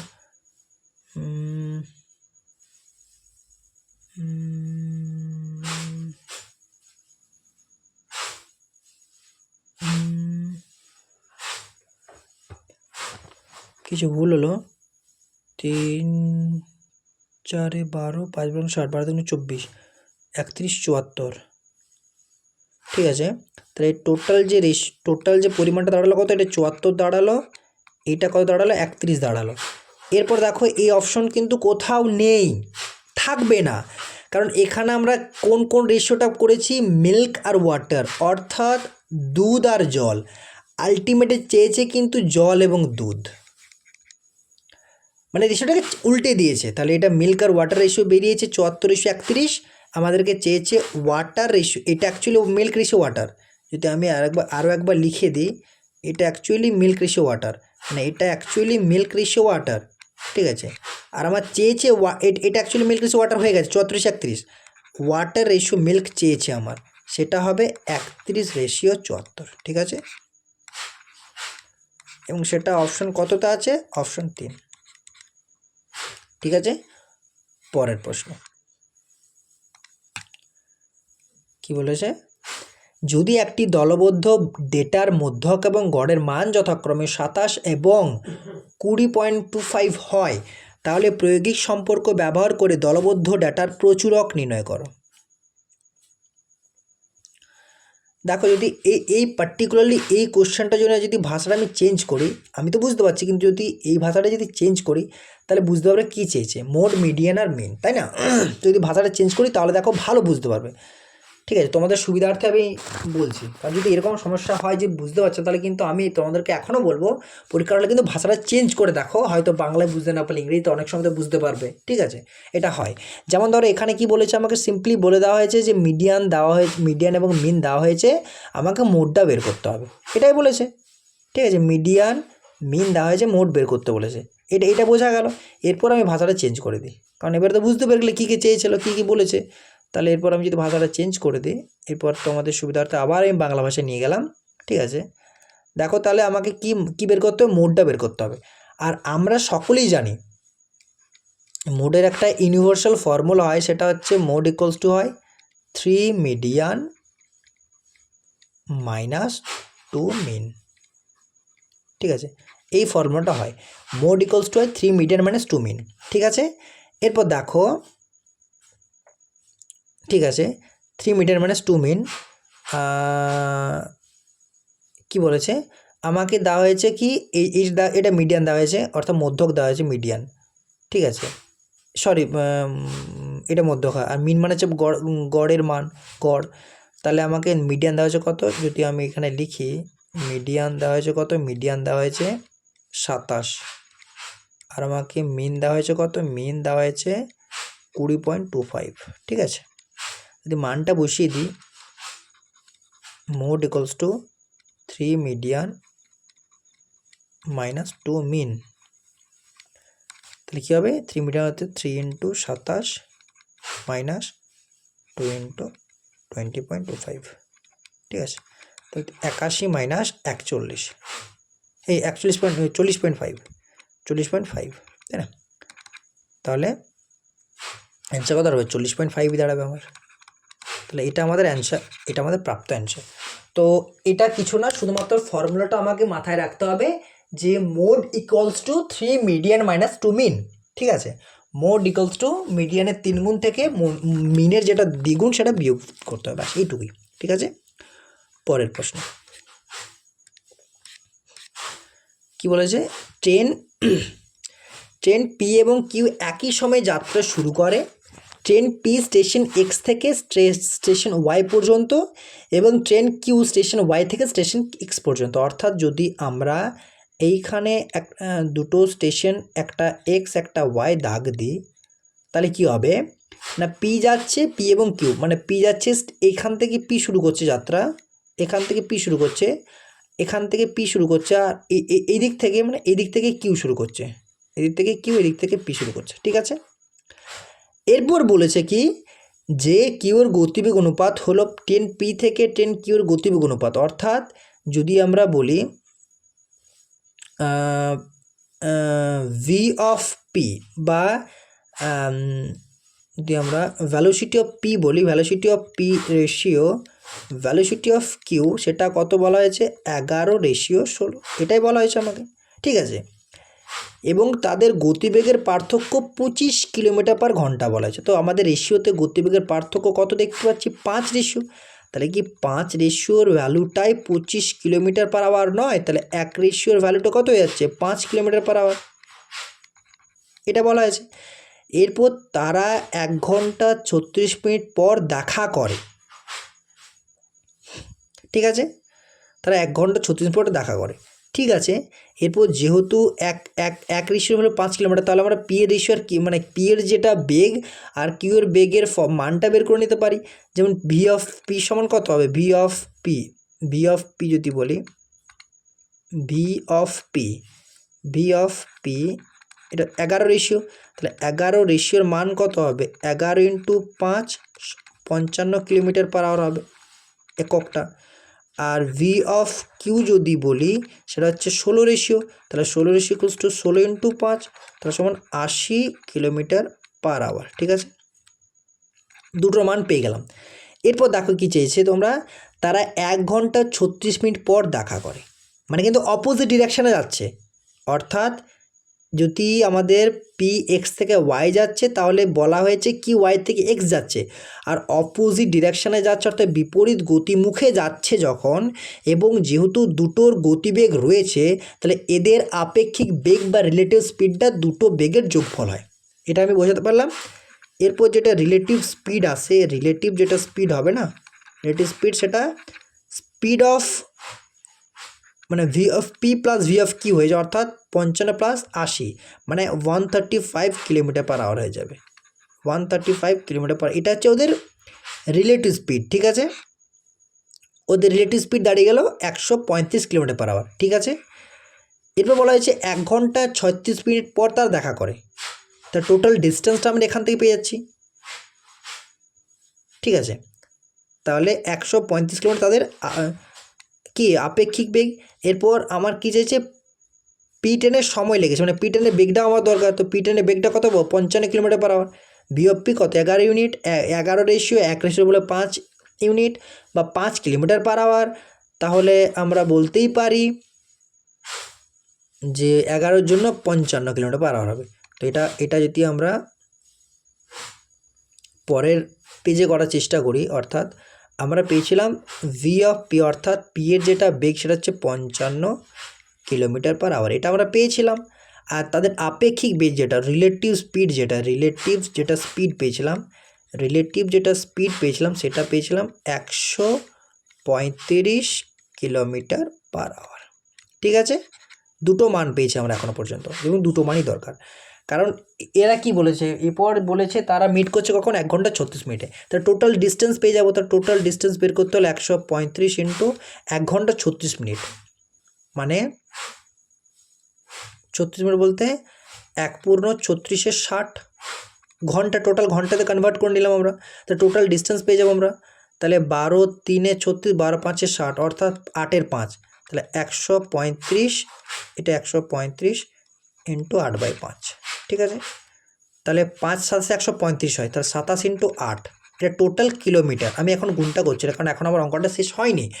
27 ইন্টু 8 টোটাল আমার কিলোমিটার, আমি ডিস্টেন্সটা পেয়ে গেলাম 27 ইন্টু 8, ঠিক আছে, 27 ইন্টু 8। এরপর কি চেয়েছে, এরপর দেখো চেয়েছে যে P10-এর মোট সময় কত লাগবে। তো P10-এর সময় বলতে ডিস্টেন্স তো এই 27 ইন্টু 8 কিলোমিটারেই যাচ্ছে, কারণ বলেছে এক্স থেকে ওয়াই পর্যন্ত যেতে, মানে সমগ্র ডিস্টেন্সটা যেতে। তাহলে সমগ্র ডিস্টেন্সটা 27 ইন্টু 8 কিলোমিটার, এবং সমগ্র ডিস্টেন্সটা যেতে পি এর সময় কত লাগবে না, পি এর যেটা বেগ দিয়ে ভাগ করলেই হবে। তো পি এর বেগ কত, 55 কিলোমিটার পার আওয়ার। তাহলে টোটাল ডিস্টেন্স 57 ইন্টু 8/55, তাহলে এটাই পি এর সময় লাগবে এত আওয়ার। যদি গুণ করা হয় 57 আর 8-এ, কত দাঁড়াবে, 57 8-এ 216, তাই না, 216/55, ঠিক আছে, 216/55 আওয়ার, ঠিক আছে। এটা আমাদের অ্যান্সার দাঁড়িয়ে গেল। পরের প্রশ্ন কি বলেছে, দুটি সংখ্যার প্রথম সংখ্যাটি দ্বিতীয় সংখ্যার 4 গুণ। দুটি সংখ্যা যদি প্রথম সংখ্যাটি এক্স হয়, তাহলে এক্স সমান 4y, দ্বিতীয় সংখ্যাটি যদি ওয়াই হয়, এটা একটা বলা হয়েছে। এরপর বলা হয়েছে যদি তাদের গড় 65 হয়, তাহলে দুটো সংখ্যা যদি গড় 65 হয়, তাহলে দুটো সংখ্যার যোগফল কত হবে, 65 ইন্টু 2, অর্থাৎ এক্স প্লাস ওয়াই সমান 2 ইন্টু 65, এটা লিখতেই পারি। কারণ গড় যদি হয়, গড় বলতে এক্স প্লাস ওয়াই/2 সমান 65, তাহলে X plus Y equals to 2 into 65 লিখতেই পারি আমরা। তাহলে X plus Y equals to কত হবে, 130, তাই না। আর এখানে বলা হয়েছে এক্স সমান 4y বলা হয়েছে, এক্স সমান 4y বলা হয়েছে, ঠিক আছে। তাহলে এক্স আর ওয়াইয়ের রেশিওটা কত পেলাম আমরা, 1 আর 4, সরি 4:1, মানে 4:1 পাবো আমরা, ঠিক আছে, 4:1 পাবো। তাহলে 4:1 পেলাম তো, এক্স আর ওয়াই রেশিওটা 4:1। তাহলে ওদের যোগফল বলা হয়েছে 130, রেশিওতে যোগ কত না, রেশিওতে যোগ 4 + 1, এটা রেশিওতে, এটা সমানই বলা হয়েছে 130। তাহলে 5 রেশিওর ভ্যালুই বলা হয়েছে 130, 1 রেশিওর ভ্যালু হবে 26। এরপর চেয়েছে কি, তাহলে দ্বিতীয় সংখ্যাটি কত, দ্বিতীয় সংখ্যাটি 26, তাই না, কারণ দ্বিতীয় সংখ্যাটি তো ওয়াই ছিল, প্রথম সংখ্যাটা দ্বিতীয় সংখ্যার 4 গুণ, তার মানে দ্বিতীয় সংখ্যাটা ওয়াই, প্রথম সংখ্যাটা এক্স। তাহলে 1 রেশিওর ভ্যালু 26 বলা হয়েছে, তাহলে দ্বিতীয় সংখ্যাটি যদি ওয়াই হয়, ওয়াইয়ের মান কত, 1 রেশিও ছিল, এই তো 1 রেশিও, তাহলে 1 রেশিওর ভ্যালুই 26, তাহলে আমার অপশন এ, ঠিক আছে। পরের প্রশ্ন কি বলেছে, একজন চোর 500 মিটার দূর থেকে একজন পুলিশকে দেখে 8 কিলোমিটার/ঘন্টা গতিবেগে দৌড়াতে শুরু করে, 8 কিলোমিটার/ঘন্টা গতিবেগে দৌড়াতে শুরু করে। পুলিশটি তাকে 11 কিলোমিটার/ঘন্টা গতিবেগে তাড়া করে। চোর ধরা পড়ার আগে দৌড়ে কত দূরত্ব অতিক্রম করে। তার মানে পুলিশটা আমার কতটা দূরত্ব গেছে আমাকে দেখতে হবে, ঠিক আছে। তাহলে এই যে চোর পুলিশের মধ্যে পার্থক্য, চোর পুলিশের খেলা বন্ধুরা চলতেই থাকবে, আজীবন চলতে থাকবে, যতদিন পুলিশ থাকবে ততদিন চোর থাকবে, ঠিক আছে। তো চোর পুলিশের খেলা চলতেই থাকবে, আমাদেরকে অঙ্ক করতেই হবে। তো চোর আর পুলিশের মধ্যে ডিস্টেন্স কতটা না, এখানে যদি পি ফর পুলিশ লিখি আমরা আর টি ফর থিফ বা চোর লিখি আমরা, তাহলে এই যে পুলিশ আর চোরের মধ্যে পার্থক্য 500 মিটার, ঠিক আছে। এরপর একই দূরত্ব একই দিকে তো যাবে, তাই না, যেদিকে চোর যাবে পুলিশ সেই দিকেই দৌড়াবে, যেদিকে চোর যাবে পুলিশ তো কখনোই তার বিপরীত দিকে দৌড়াবে, এটা না, সরি, তো পুলিশ তার বিপরীতে কখনোই দৌড়াবে না, যেদিকে চোর যাচ্ছে সেদিকেই দৌড়াবে। তার মানে এদের যে গতিটা একমুখী, আর আমরা একমুখী যে গতি, সেই জন্য এদের যে আপেক্ষিক বেগ সেটা দুটো বেগের পার্থক্য পাবো। অর্থাৎ আমরা যদি রিলেটিভ স্পিড চাই, সেই রিলেটিভ স্পিডটা কী পাবো আমরা, রিলেটিভ স্পিড সেটা দুটো স্পিড যেটা, অর্থাৎ speed of P minus speed of T পাবো। অর্থাৎ পুলিশের বেগ আর চোরের বেগের পার্থক্য পাবো।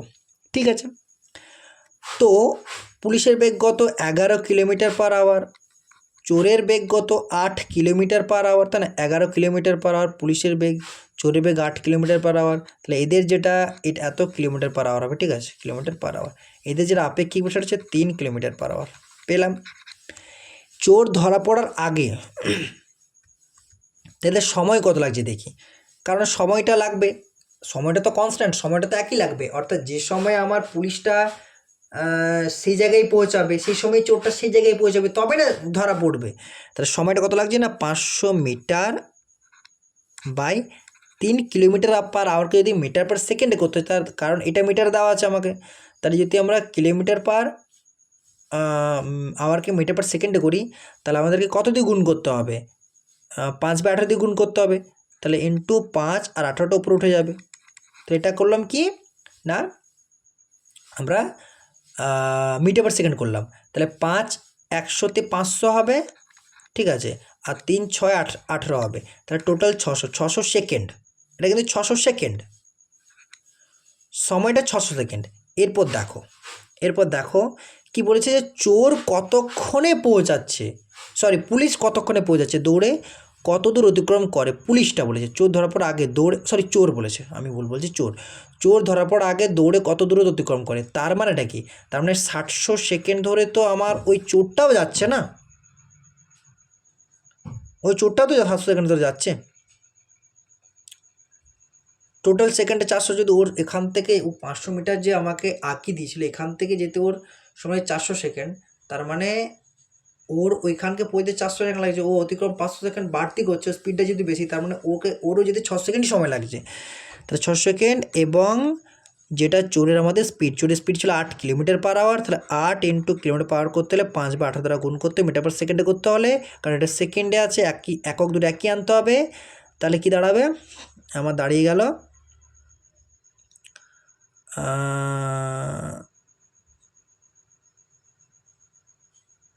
কি দাঁড়ালো 6 3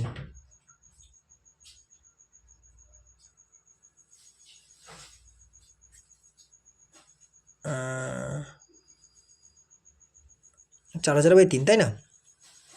এটা দাঁড়াবে 4000/3, তাহলে এটা দাঁড়াবে 100 মানে 1333.33 মিটার এটা দাঁড়াবে, এত দ্রুত যাবে। তাহলে অপশন এ। পরের প্রশ্ন কি বলেছে, যদি একটি ঘনকের আয়তন 64 সেমি কিউব হয় তাহলে এর মোট পৃষ্ঠতলের ক্ষেত্রফল। ঠিক আছে, ঘনকের আয়তন সবাই জানি আমরা এ কিউব, যদি 64 হয় তাহলে এই সমান হয়ে যাবে আমাদের 4 সেমি। ঠিক আছে, এটা সেমি কিউব ছিল, 4 সেমি হয়ে যাবে, এই সমান 4 সেমি। তাহলে এর মোট পৃষ্ঠতলের ক্ষেত্রফল, অর্থাৎ ঘনকের মোট পৃষ্ঠতলের ক্ষেত্রফল 6a², এখানে হচ্ছে বাহু, তাহলে এটা সমান কি লিখতে হবে 6 ইন্টু 4 স্কোয়ার সমান 6 ইন্টু 16 সমান 96 বর্গ সেমি। ঠিক আছে, বর্গ সেমি। নেক্সট কোশ্চেন, এটার মান কত বলেছে, আনুমানিক মান। দেখো আনুমানিক মান বলতে আমরা এটাকে যদি দেখো, এটা যদি এই ধরনি 5.6 রেখে, তাহলে a স্কোয়ার প্লাস, যদি ধরো এটাকে যদি বি ধরে নিই, a square plus B square, এটা হয়ে গেল। আর এই মানটা কি পাবো, এটা দেখো এটা কি 5.63 দ্বিগুণ এই 11.26 নয়, তাহলে এটা পাচ্ছি না 2 ইন্টু এ ইন্টু বি পাচ্ছি। দেখো বি তো অলরেডি দেওয়া আছে 2.37, আর এটা অ্যাকচুয়ালি 2 ইন্টু 5.63 আছে, তাহলে 2 ইন্টু এ বি, তাহলে কি এটা এ প্লাস বি তার হোল স্কোয়ার ফর্মুলা নয়, এ প্লাস বি তার হোল স্কোয়ার, পুরোটার whole square, A plus B তার হোল স্কোয়ার। তাহলে এ যদি 5.63 ধরে রাখি প্লাস বি যদি আমরা 2.37 ধরে রাখি, 2.37 ধরে রাখি, তা তার হোল স্কোয়ার যদি হয়ে যায় তাহলে 5 2 7 8 স্কোয়ার, তাই না 64, তাহলে এটা 64 ব্যাস 64, তাহলে অপশন এ। নেক্সট কোয়েশ্চেন, ঠিক আছে, কি বলেছে, স্মিতা বার্ষিক 15% সরল সুদের হারে 75,000 টাকা লোন নিয়েছেন। সে একই দিনে তার বন্ধুকে সেই টাকা একই সুদের হারে ধার দিয়েছে, কিন্তু বার্ষিক চক্রবৃদ্ধি সুদ। ঠিক আছে, বন্ধুরা চালাক খুব, কারণ সে নিজে টাকা নিয়েছে আমাদের সরল সুদের হার, এরপর সে যখন বন্ধুকে টাকা ধার দিচ্ছে সে কিন্তু চক্রবৃদ্ধি সুদে ধার দিয়েছে। সেও তো অ্যাকচুয়ালি ব্যবসা করছে, এটা একদম গ্যারান্টি বিজনেস মাইন্ডেড কোনো একটা ফ্রেন্ড হবে, কারণ সে টাকাটা ধার নিয়েছে আমাদের সরল সুদের হারে, টাকাটা ব্যাক দিচ্ছে, অন্য কাউকে দিচ্ছে, অর্থাৎ তার বন্ধুকেই দিচ্ছে ইভেন চক্রবৃদ্ধি সুদের হারে, সেও চাইছে আমি টাকা কিছু পাই। তার মানে দেখো বন্ধুরা, যখন 15% সরল সুদের হারে টাকা দেবো 2 বছরে 30% হবে। ও যদি সরল সুদের হারে টাকা দিত তাহলে কিন্তু কোনো লাভ পেত না, অর্থাৎ ও কোনো টাকা পেত না, ও যেটা নিয়েছে সেটার জন্য যেটা আমাদের সুদ লাগবে সেটা কেবলমাত্র বন্ধু দিত, এইটুকুই যা। কিন্তু ও যেটা নিয়েছে সেটার জন্য যে সুদ লাগবে সেটা তো তার বন্ধু দেবেই, উপরন্তু সেও কিছু টাকা পাবে।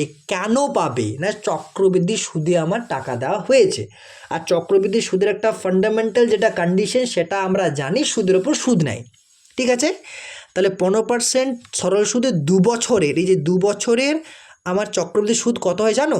15% সরল সুদে আমাদের সিম্পল ইন্টারেস্ট যেটা এসআই তো হয়ে যাবে 30%, এটা তো 2 বছরে 30% হয়ে যাবে, কিন্তু যেটা সিআই বা কম্পাউন্ড ইন্টারেস্ট সেটা হয়ে যাবে কত? 32.25।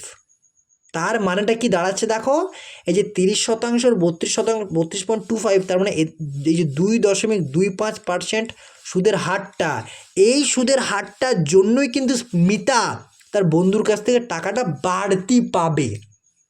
আমি বোঝাতে পারলাম?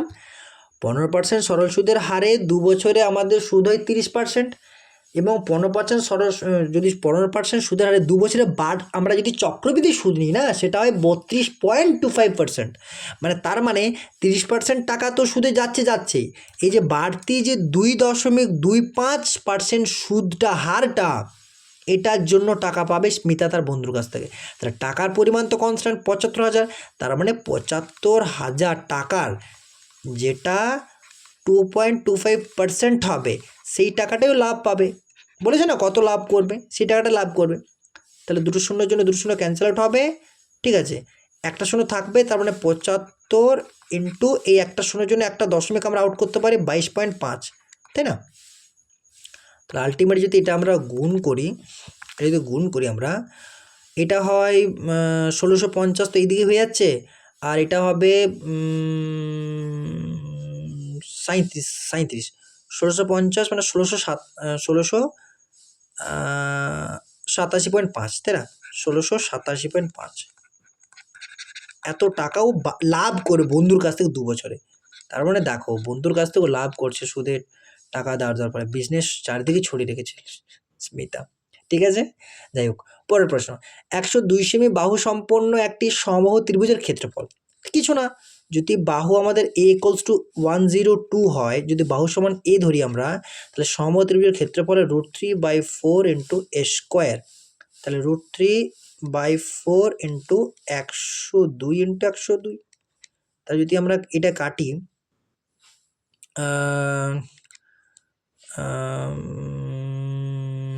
কত হবে এটা? √3/4 স্কোয়ার যদি বলি আমরা, তো এটা যদি 4কে 2 ইন্টু 2 লিখি, তাহলে আমরা কি এটা 51 ইন্টু 51 লেখাটা খুব একটা খারাপ হবে? হবে না নিশ্চয়ই। তাহলে 51 ইন্টু 51 ইন্টু √3, আর 51 ইন্টু 51 আমরা জানি 2601 হয়, 2601 √3 হয়ে যাবে, মানে 51 স্কোয়ার বলতে পারি, 51 ইন্টু 51 মানে 51 স্কোয়ার, তাই না? হ্যাঁ কি না? তাহলে এত সেমি স্কোয়ার 2601। ঠিক আছে, 2601। Next question. ঠিক আছে, কি বলেছে? এটা বলেছে যে একটি নির্দিষ্ট পরিমাণ অর্থ সরল সুদে হারে 5 বছরে নিজের থেকে 4 গুণ হয়, একই সরল সুদের হারে সেই অর্থ নিজের কত গুণ হবে? দেখো বন্ধুরা, এটার জন্য একটা সত্যি খুব সিম্পল, যেটা সিম্পলেস্ট ওয়ে হয়, সেটা শর্টকাটও বলতে পারো তোমরা, সেটা হয় এটা, যেটা গুণের কথা বলা হয়, কত গুণ হচ্ছে, এত বছর এত গুণ, এত বছর কত গুণ হবে। তাহলে এটা হয় I1 by I2 equals to T1 by T2, যেখানে আয়ন হচ্ছে প্রথম যেটা সুদ সিম্পল ইন্টারেস্ট, অবশ্যই সিম্পল ইন্টারেস্ট, কিন্তু আর একটা কথা বলে রাখি, এটা কিন্তু সরল সুদ, এটা কিন্তু সিম্পল ইন্টারেস্টের জন্যই অ্যাপ্লিকেবল, ঠিক আছে, এটা কিন্তু সিম্পল ইন্টারেস্টের জন্যই অ্যাপ্লিকেবল। I1 বলতে প্রথম সরল সুদ, I2 বলতে দ্বিতীয় সরল সুদ, T1 বলতে প্রথম সরল সুদটার জন্য যে সময়টা লেগেছে, আর T2 বলতে দ্বিতীয় সরল সুদটার জন্য যে সময়, ব্যাস এইটুকু, ঠিক আছে। এবার দেখো, যদি তোমরা জানতে চাও এটা কেমন করে আসছে, আমি এটা শেষে দেখে দিচ্ছি, আগে ক্যালকুলেশন করি অঙ্কটা। এখানে কিন্তু আরেকটা মিস্টেক পয়েন্ট আছে, যা আমি বলছি করতে করতেই বলবো। যেমন ধরো এখানে বলে যে 4 গুণ হয়েছে, আলটিমেট টাকাটা 4 গুণ হয়েছে, তার মানে যদি টাকাটা 4 গুণ হয়, হ্যাঁ, সুদ আমার আসল তো এক, আসল তো এক, সরল সুদের 4, আসল তো এক, ঠিক আছে, তার মানে সুদ নিশ্চয়ই 3 হয়েছে, ওভারঅল 4 হয়েছে, এবং আসল 1 ছিল, 1-এর 4 গুণই 4 হয়, বুঝতে পারলাম। যদি 4 গুণ হয় তার মানে আসল 1, আমি এটা একবারের জন্য লিখে দিই, এটা এই জায়গাটা মিস্টেক পয়েন্ট, আসল আমি 1 ধরি, তবেই সুদ প্লাস আসল 4 হবে, এবং সেটাই বলেছে সুদ প্লাস আসল যদি 4 হয়, এর রেশিওতে ধরতে পারো তোমরা, তাহলে সুদটা কি আমরা 3 বলতে পারি না? হ্যাঁ, কারণ এটাতে বলেছে একটি নির্দিষ্ট পরিমাণ অর্থ সরল সুদের হারে 5 বছর নিজের থেকে 4 গুণ হয়, তাহলে 1 তো ছিল, নিজে থেকে 4 গুণ হচ্ছে, তার মানে সুদ প্লাস আসলটা 4 হচ্ছে, সুদটা 3 হচ্ছে, তাহলে I1টা 3 হয়ে গেল, I2টা কত আমাকে চেয়েছে, তাই না, সে অর্থ নিজের কত গুণ হবে, তাহলে I2টা চেয়েছে আমার। এরপর T1টা বলা হয়েছে 5 বছর, আর T2টা বলা হয়েছে 15 বছর, তাহলে এখান থেকে দেখতে পাবে 5I2 সমান 15 × 3 = 45, তাই না, তাহলে এখান থেকে আমরা দেখতে পাবো I2 = 45/5 মানে 9, এটা 9, কিন্তু এটা ভুল উত্তর হবে। কেন? I2 9 বলতে কি সুদটা 9 বার হলো, I2 9 বলতে সুদটা, এখানে কিন্তু দেখো অপশনে কিন্তু 9 অপশনও দেওয়া আছে। এবার যদি খুব একটা তাড়াহুড়ো করি বা যদি কনসেপ্ট ক্লিয়ার না থাকে, তাহলে কিন্তু এই অঙ্কটা তোমাদের ডেফিনেটলি ভুল হবে, কারণ অপশনও 9 আছে, যদি অপশন 9 না থাকো তাহলে হয়তো আরেকবার ভাববে, কিন্তু অপশনে 9 আছে, তোমার আমার I2টা 9 বেরিয়ে গেছে, তাহলে আর কিছু না ভেবে 9 অ্যান্সার করে চলে আসবে, কিন্তু না, 9টা ভুল উত্তর। কেন ভুল উত্তর? না, I2টা 9 বার হলো, দেখো তার মানে কত গুণ বলেছে, তার মানে অ্যাকচুয়ালি যদি I2টা 9 হয়, আমার আসল তো কনস্ট্যান্ট, আসল তো 1 রেশিওই থাকবে, I2টা 9 রেশিও, তাহলে টোটাল সুদ প্লাস আসল কত হবে? সুদ প্লাস আসল হবে 10 রেশিও। এখন এরপর দেখো, এরপর আমার আসল ছিল 1 রেশিও, সুদ প্লাস আসল 10 রেশিও, মানে ওভারঅল যেটা হলো 15 বছরে 10 রেশিও হলো, তাহলে আসলের কত গুণ হলো? 10 গুণ হলো, নাকি 9 গুণ? অ্যান্সার কত হবে? 10 হবে, 9 কিন্তু হবে না, 9 কিন্তু হবে না। যদি কনসেপ্ট ক্লিয়ার না থাকে এই কোশ্চেনটা কিন্তু এইভাবেই ভুল হয়, আমি তার জন্য লিখিয়ে দিয়েছি আসল 1 রেশিও যদি হয় তাহলে 4 গুণ বলেছে, তার মানে কি সুদ প্লাস আসল 4 রেশিও হচ্ছে, তবে না 1-এর 4 গুণ 4 হবে, তাহলে তার মানে সে সুদ 3, এইভাবে আমি গিয়ে পর আলটিমেটে I2টা 9 পেলাম, তার মানে কি সুদটা 9, তাহলে বলেছে কত আসলের কত গুণ হবে আলটিমেটে, সুদটা তো 9, তাহলে অ্যাকচুয়ালি সুদ প্লাস আসলটা, তাই না, 15 বছর পর সর্বমোটটাই তো পাবো, তাহলে যদি আসল 1 হয়, সুদটা যদি 9 হয়, সুদ প্লাস আসল আমরা 10 পাবো, তাহলে সেই 10টা আসলের কত গুণ? 10 গুণ হবে, এটা বোঝাতে পারলাম, ঠিক আছে। এরপর তোমাদেরকে আমি বলেছিলাম যে I1/I2 = T1/T2 কোথা থেকে আসছে, কিছু না, শুধুমাত্র ফর্মুলাগুলোকে আমি ব্যাস বসিয়ে দিলাম। কিভাবে?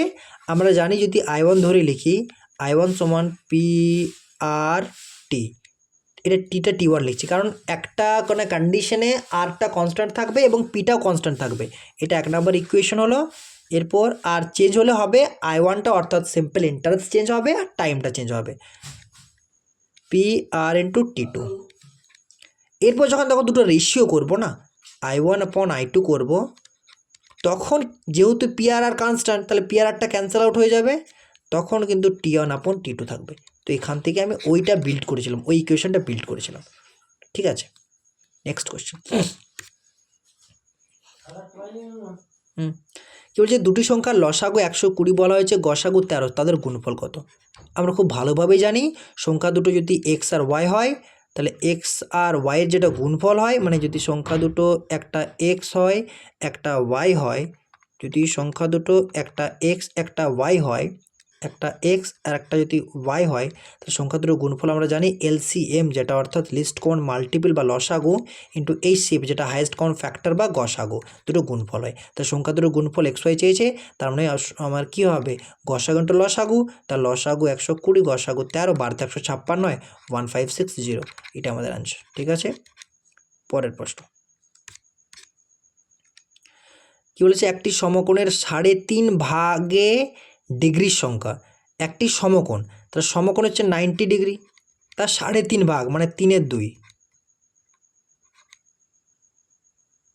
সমকোণ 90 ডিগ্রি, 3.5 ভাগের ডিগ্রির সংখ্যা। ঠিক আছে, 3.5 ভাগ, তাই না? সরি, 3.5 ভাগ বলতে 9/2 হয়, 3.5 ভাগ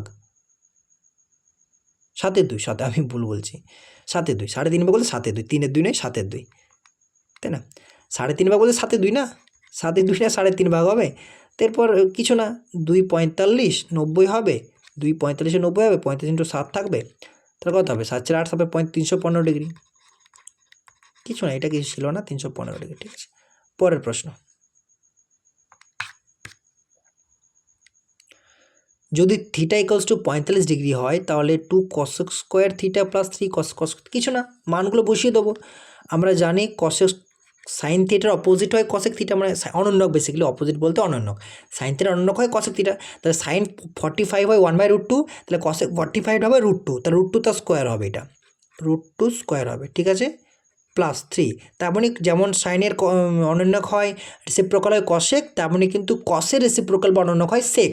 তাহলে আমাদের cos 45-এর মানটা 1/√2 হয়, তাহলে sec 45-এর মানটাও √2 হয়ে যাবে, তাহলে √2 তার স্কোয়ার হবে এটা। ঠিক আছে, তাহলে এটা হবে √2 তার স্কোয়ার 2, 2 দুগুণে 4 হবে, প্লাস √2 তার স্কোয়ার 2, 3 দুগুণে 6 হবে, 6 + 4 10 হবে। ঠিক আছে, নেক্সট কোয়েশ্চেন কি বলেছে, 2019 সালে বি কোম্পানিতে নিয়োগকৃত কর্মচারীর সংখ্যা, বি কোম্পানি 2019 সালে। ঠিক আছে, তাহলে বি কোম্পানি বলতে এটা, তা 2019 বলতে এটা, বি কোম্পানি বলতে 18। ঠিক আছে, তাহলে 18 আমি আগে লিখলাম। তারপর কি বলেছে, সিতে নিয়োগকৃত কর্মচারীর সংখ্যার কত শতাংশ, সি বলতে এটা, কত সাল বলেছে, 2021 সাল বলেছে, 2021 বলতে এটা, সি বলতে কোনটা হবে, সি বলতে এটা হবে 17, তাহলে কত শতাংশ, শতাংশের জন্য 100 দ্বারা গুণ করতে হয়, তাহলে 18/17 যদি হয় কত হবে, 18/17 বলতে 17 × 17 হবে, 1 থাকবে, ঠিক আছে, এটা 1800 হয়ে যাবে, তাই না? তাহলে এটা 1800/17 যদি আমি একবার লিখলাম, তাহলে 1800/17 যদি হয়, তাহলে 17 × 17, 1 থাকবে, 10 থাকবে, 0 যাবে, 100 হবে, 5 শতকরা 50, মানে 105.88%। ঠিক আছে, 105.88। পরের প্রশ্ন, ঠিক আছে, এ এবং বি একটি কাজ যথাক্রমে 60 দিন এবং 20 দিনে সম্পন্ন করতে পারে। তাহলে এ যদি 60 দিনে করে, দেখো আমরা আগেও একটা টাইম অ্যান্ড ওয়ার্ক অঙ্ক পেয়েছি, সময়কার্য অঙ্ক পেয়েছি, এ 60 দিনে, বি 20 দিনে, এদের কি এলসিএম নেব, এটা 60 হয়ে যাবে, এর এফিসিয়েন্সি 1 হয়ে যাবে, বির এফিসিয়েন্সি 3 হয়ে যাবে। তাহলে তারা একসঙ্গে কাজটি কতদিনে করবেন, একসঙ্গে বলতে আমরা জানি work equals to efficiency into time. ঠিক আছে, তাহলে টোটাল যদি আমাদের টাইম বের করতে চাই, টাইম সমান ওয়ার্ক আপন এফিসিয়েন্সি, তাহলে টোটাল ওয়ার্ক 60, টোটাল এফিসিয়েন্সি 3 আর 1 4, তাহলে 60/4 ইকুয়ালস টু 15 দিন, অপশন 2। ঠিক আছে, নেক্সট কোয়েশ্চেন, কোনো পদে -6, -9 বিন্দু, দেখো আমি এটা খুব সুন্দরভাবে বলে দিচ্ছি আমি, আমাদের 4টা কোয়াড্রেন্ট।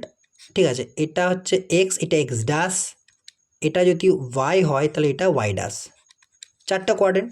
এটা হচ্ছে ফার্স্ট কোয়াড্রেন্ট, এটা হচ্ছে আমাদের ফার্স্ট কোয়াড্রেন্ট, এটা সেকেন্ড কোয়াড্রেন্ট, এটা থার্ড কোয়াড্রেন্ট, এটা 4 কোয়াড্রেন্ট। ঠিক আছে, 4টা কোয়াড্রেন্ট টোটাল হয়। তো প্রথম কোয়াড্রেন্টে কি হয়, যেটা প্রথম কোয়াড্রেন্ট হয়, সেই কোয়াড্রেন্টে কি হয় না, +x +y, অর্থাৎ এক্স ওয়াই দুটোই প্লাস হয়, সিম্বলটা প্লাস হয়। ঠিক আছে, সেকেন্ড যেটা কোয়াড্রেন্ট হয়, দেখো এইখানে আমাদের প্লাস হবে। ঠিক আছে, অর্থাৎ এই দিকটা হচ্ছে ওয়াইয়ের প্লাস, মানে এক্সের প্লাস এই দিকটা, ঠিক আছে? তাহলে এক্সের প্লাস, এদিকটা হচ্ছে ওয়াইয়ের প্লাস, উপরটা পুরোটা ওয়াইয়ের প্লাস, এই সাইডটা হচ্ছে এক্সের প্লাস। মানে এটা আমরা এক্স ডাস, মানে এই সাইডে পুরোটা এক্স প্লাস, ঠিক আছে? আর এটা এক্স আর এটা ওয়াই, মানে উপরটা পুরোটা ওয়াইয়ের প্লাস, প্রথমে প্লাস প্লাস। এরপর কী হবে, এরপর এই সাইডে চলে আসছে, মানে এটা তো এক্সট্রা মাইনাস হয়ে যাবে, তাহলে এক্সট্রা সাইনটা মাইনাস, ওয়াই সাইনটা কিন্তু এখানে কী হবে, এটা ওয়াই সাইনটা প্লাস হবে, তাহলে এটা মাইনাস প্লাস, অর্থাৎ এখানে এক্সট্রা মাইনাস হয়ে যাবে, ওয়াইটা প্লাস হবে। থার্ড কোয়াড্রেন্টে এইখানে যখন আসছি তখন কিন্তু ওয়াইটা ওয়াই ড্যাশ আর এক্সটা এক্স ড্যাশ এই ধারে, তো থার্ড কোয়াড্রেন্টে দুটোই মাইনাস হয়ে যাবে, মাইনাস এক্স মাইনাস ওয়াই। আর ফোর্থ কোয়াড্রেন্টে কী হবে, ঠিক আছে, ফোর্থ কোয়াড্রেন্টে কী হবে, এই যে ফোর্থ কোয়াড্রেন্ট এটা তো আমাদের এক্সট্রা প্লাস অলরেডি আছে, তাহলে এক্সট্রা প্লাস হবে প্লাস এক্স, আর ওয়াইটা তো এখানে ওয়াই ড্যাশ আছে, ওয়াইটা মাইনাস হয়ে যাবে। অর্থাৎ থার্ড কোয়াড্রেন্টে কী হবে, দুটোই মাইনাস হবে, মাইনাস কমা মাইনাস, আর এটা এক্সট্রা প্লাস হবে, ওয়াইটা মাইনাস হবে। বুঝতে পারলাম? তাহলে ফার্স্ট কোয়াড্রেন্টে দুটোই প্লাস, সেকেন্ড কোয়াড্রেন্টে এক্সট্রা, মানে প্রথমটা মাইনাস বলতে এক্সট্রা মাইনাস ওয়াইটা প্লাস, থার্ড কোয়াড্রেন্টে দুটোই মাইনাস, ফোর্থ কোয়াড্রেন্টে প্রথমটা প্লাস তৃতীয়টা মাইনাস। মানে তোমরা যদি মনে রাখো, কীভাবে মনে রাখবে না, প্রথম কোয়াড্রেন্টে যখন দুটোই প্লাস তখন প্রথম অপোজিট কোনটা পড়ছে, থার্ড কোয়াড্রেন্ট। অর্থাৎ ফার্স্ট কোয়াড্রেন্টের অপোজিট কোনটা, থার্ড কোয়াড্রেন্ট। প্রথম কোয়াড্রেন্টের অপোজিট কোনটা, থার্ড কোয়াড্রেন্ট। তাহলে প্রথম কোয়াড্রেন্টে যদি দুটোই প্লাস হয়, থার্ড কোয়াড্রেন্টে দুটোই মাইনাস হবে, ব্যাস, ফার্স্ট কোয়াড্রেন্ট থার্ড কোয়াড্রেন্ট। এবার দেখো সেকেন্ড কোয়াড্রেন্টে কী হচ্ছে, প্রথমটা মাইনাস অর্থাৎ এক্সট্রা মাইনাস ওয়াইটা প্লাস, সেকেন্ড কোয়াড্রেন্টে। সেকেন্ডের অপোজিট, ডায়াগোনালি অপোজিট কোনটা, ফোর্থ কোয়াড্রেন্ট। তাহলে এদের অপোজিট বলতে মাইনাসের opposite plus, plus opposite minus, অর্থাৎ তখন কী হয়ে যাবে, প্রথমটা প্লাস আর দ্বিতীয়টা মাইনাস। তাহলে আমাকে চেয়েছিলাম প্রথমটা মাইনাস দ্বিতীয়টা প্লাস, অর্থাৎ প্রথমটা মাইনাস দ্বিতীয়টা প্লাস বলতে সেকেন্ড কোয়াড্রেন্টে আছে, দেখো এক্সট্রা মাইনাস ওয়াইটা প্লাস, তাহলে অ্যান্সার কী হয়ে যাবে, সেকেন্ড পাদ। ঠিক আছে, নেক্সট কোয়েশ্চেন কী বলেছে, এটা কিছু না, এটা মাত্র জাস্ট ক্যালকুলেশন ছিল। তো ক্যালকুলেশনটা ভি ওয়ার্ডমাস করতে হবে। তো 8/4 2, 2 3 6 হচ্ছে 23, এটা 23 হয়ে যাবে। আর নিচে হয়ে যাবে 4/2, 2 5 10, মানে 28 হয়ে যাবে, 23/28 এটা বোধ আছে। ঠিক আছে বন্ধুরা, আজকের মতো এখানে আমাদের মক টেস্টের অ্যানালিসিস শেষ হলো। তো তোমরা এরপর আমার সাথে থেকো, তোমাদের সাথে আমি আমার মক টেস্ট সলিউশন শেয়ার করব, তোমাদেরও উপকৃত হবে। তো সেই জন্য চ্যানেলটি সাবস্ক্রাইব করে রাখো, বেল আইকন প্রেস করো, পারলে শেয়ার করো এবং লাইক করো, ঠিক আছে? তো সাথে থেকো, থ্যাংক ইউ।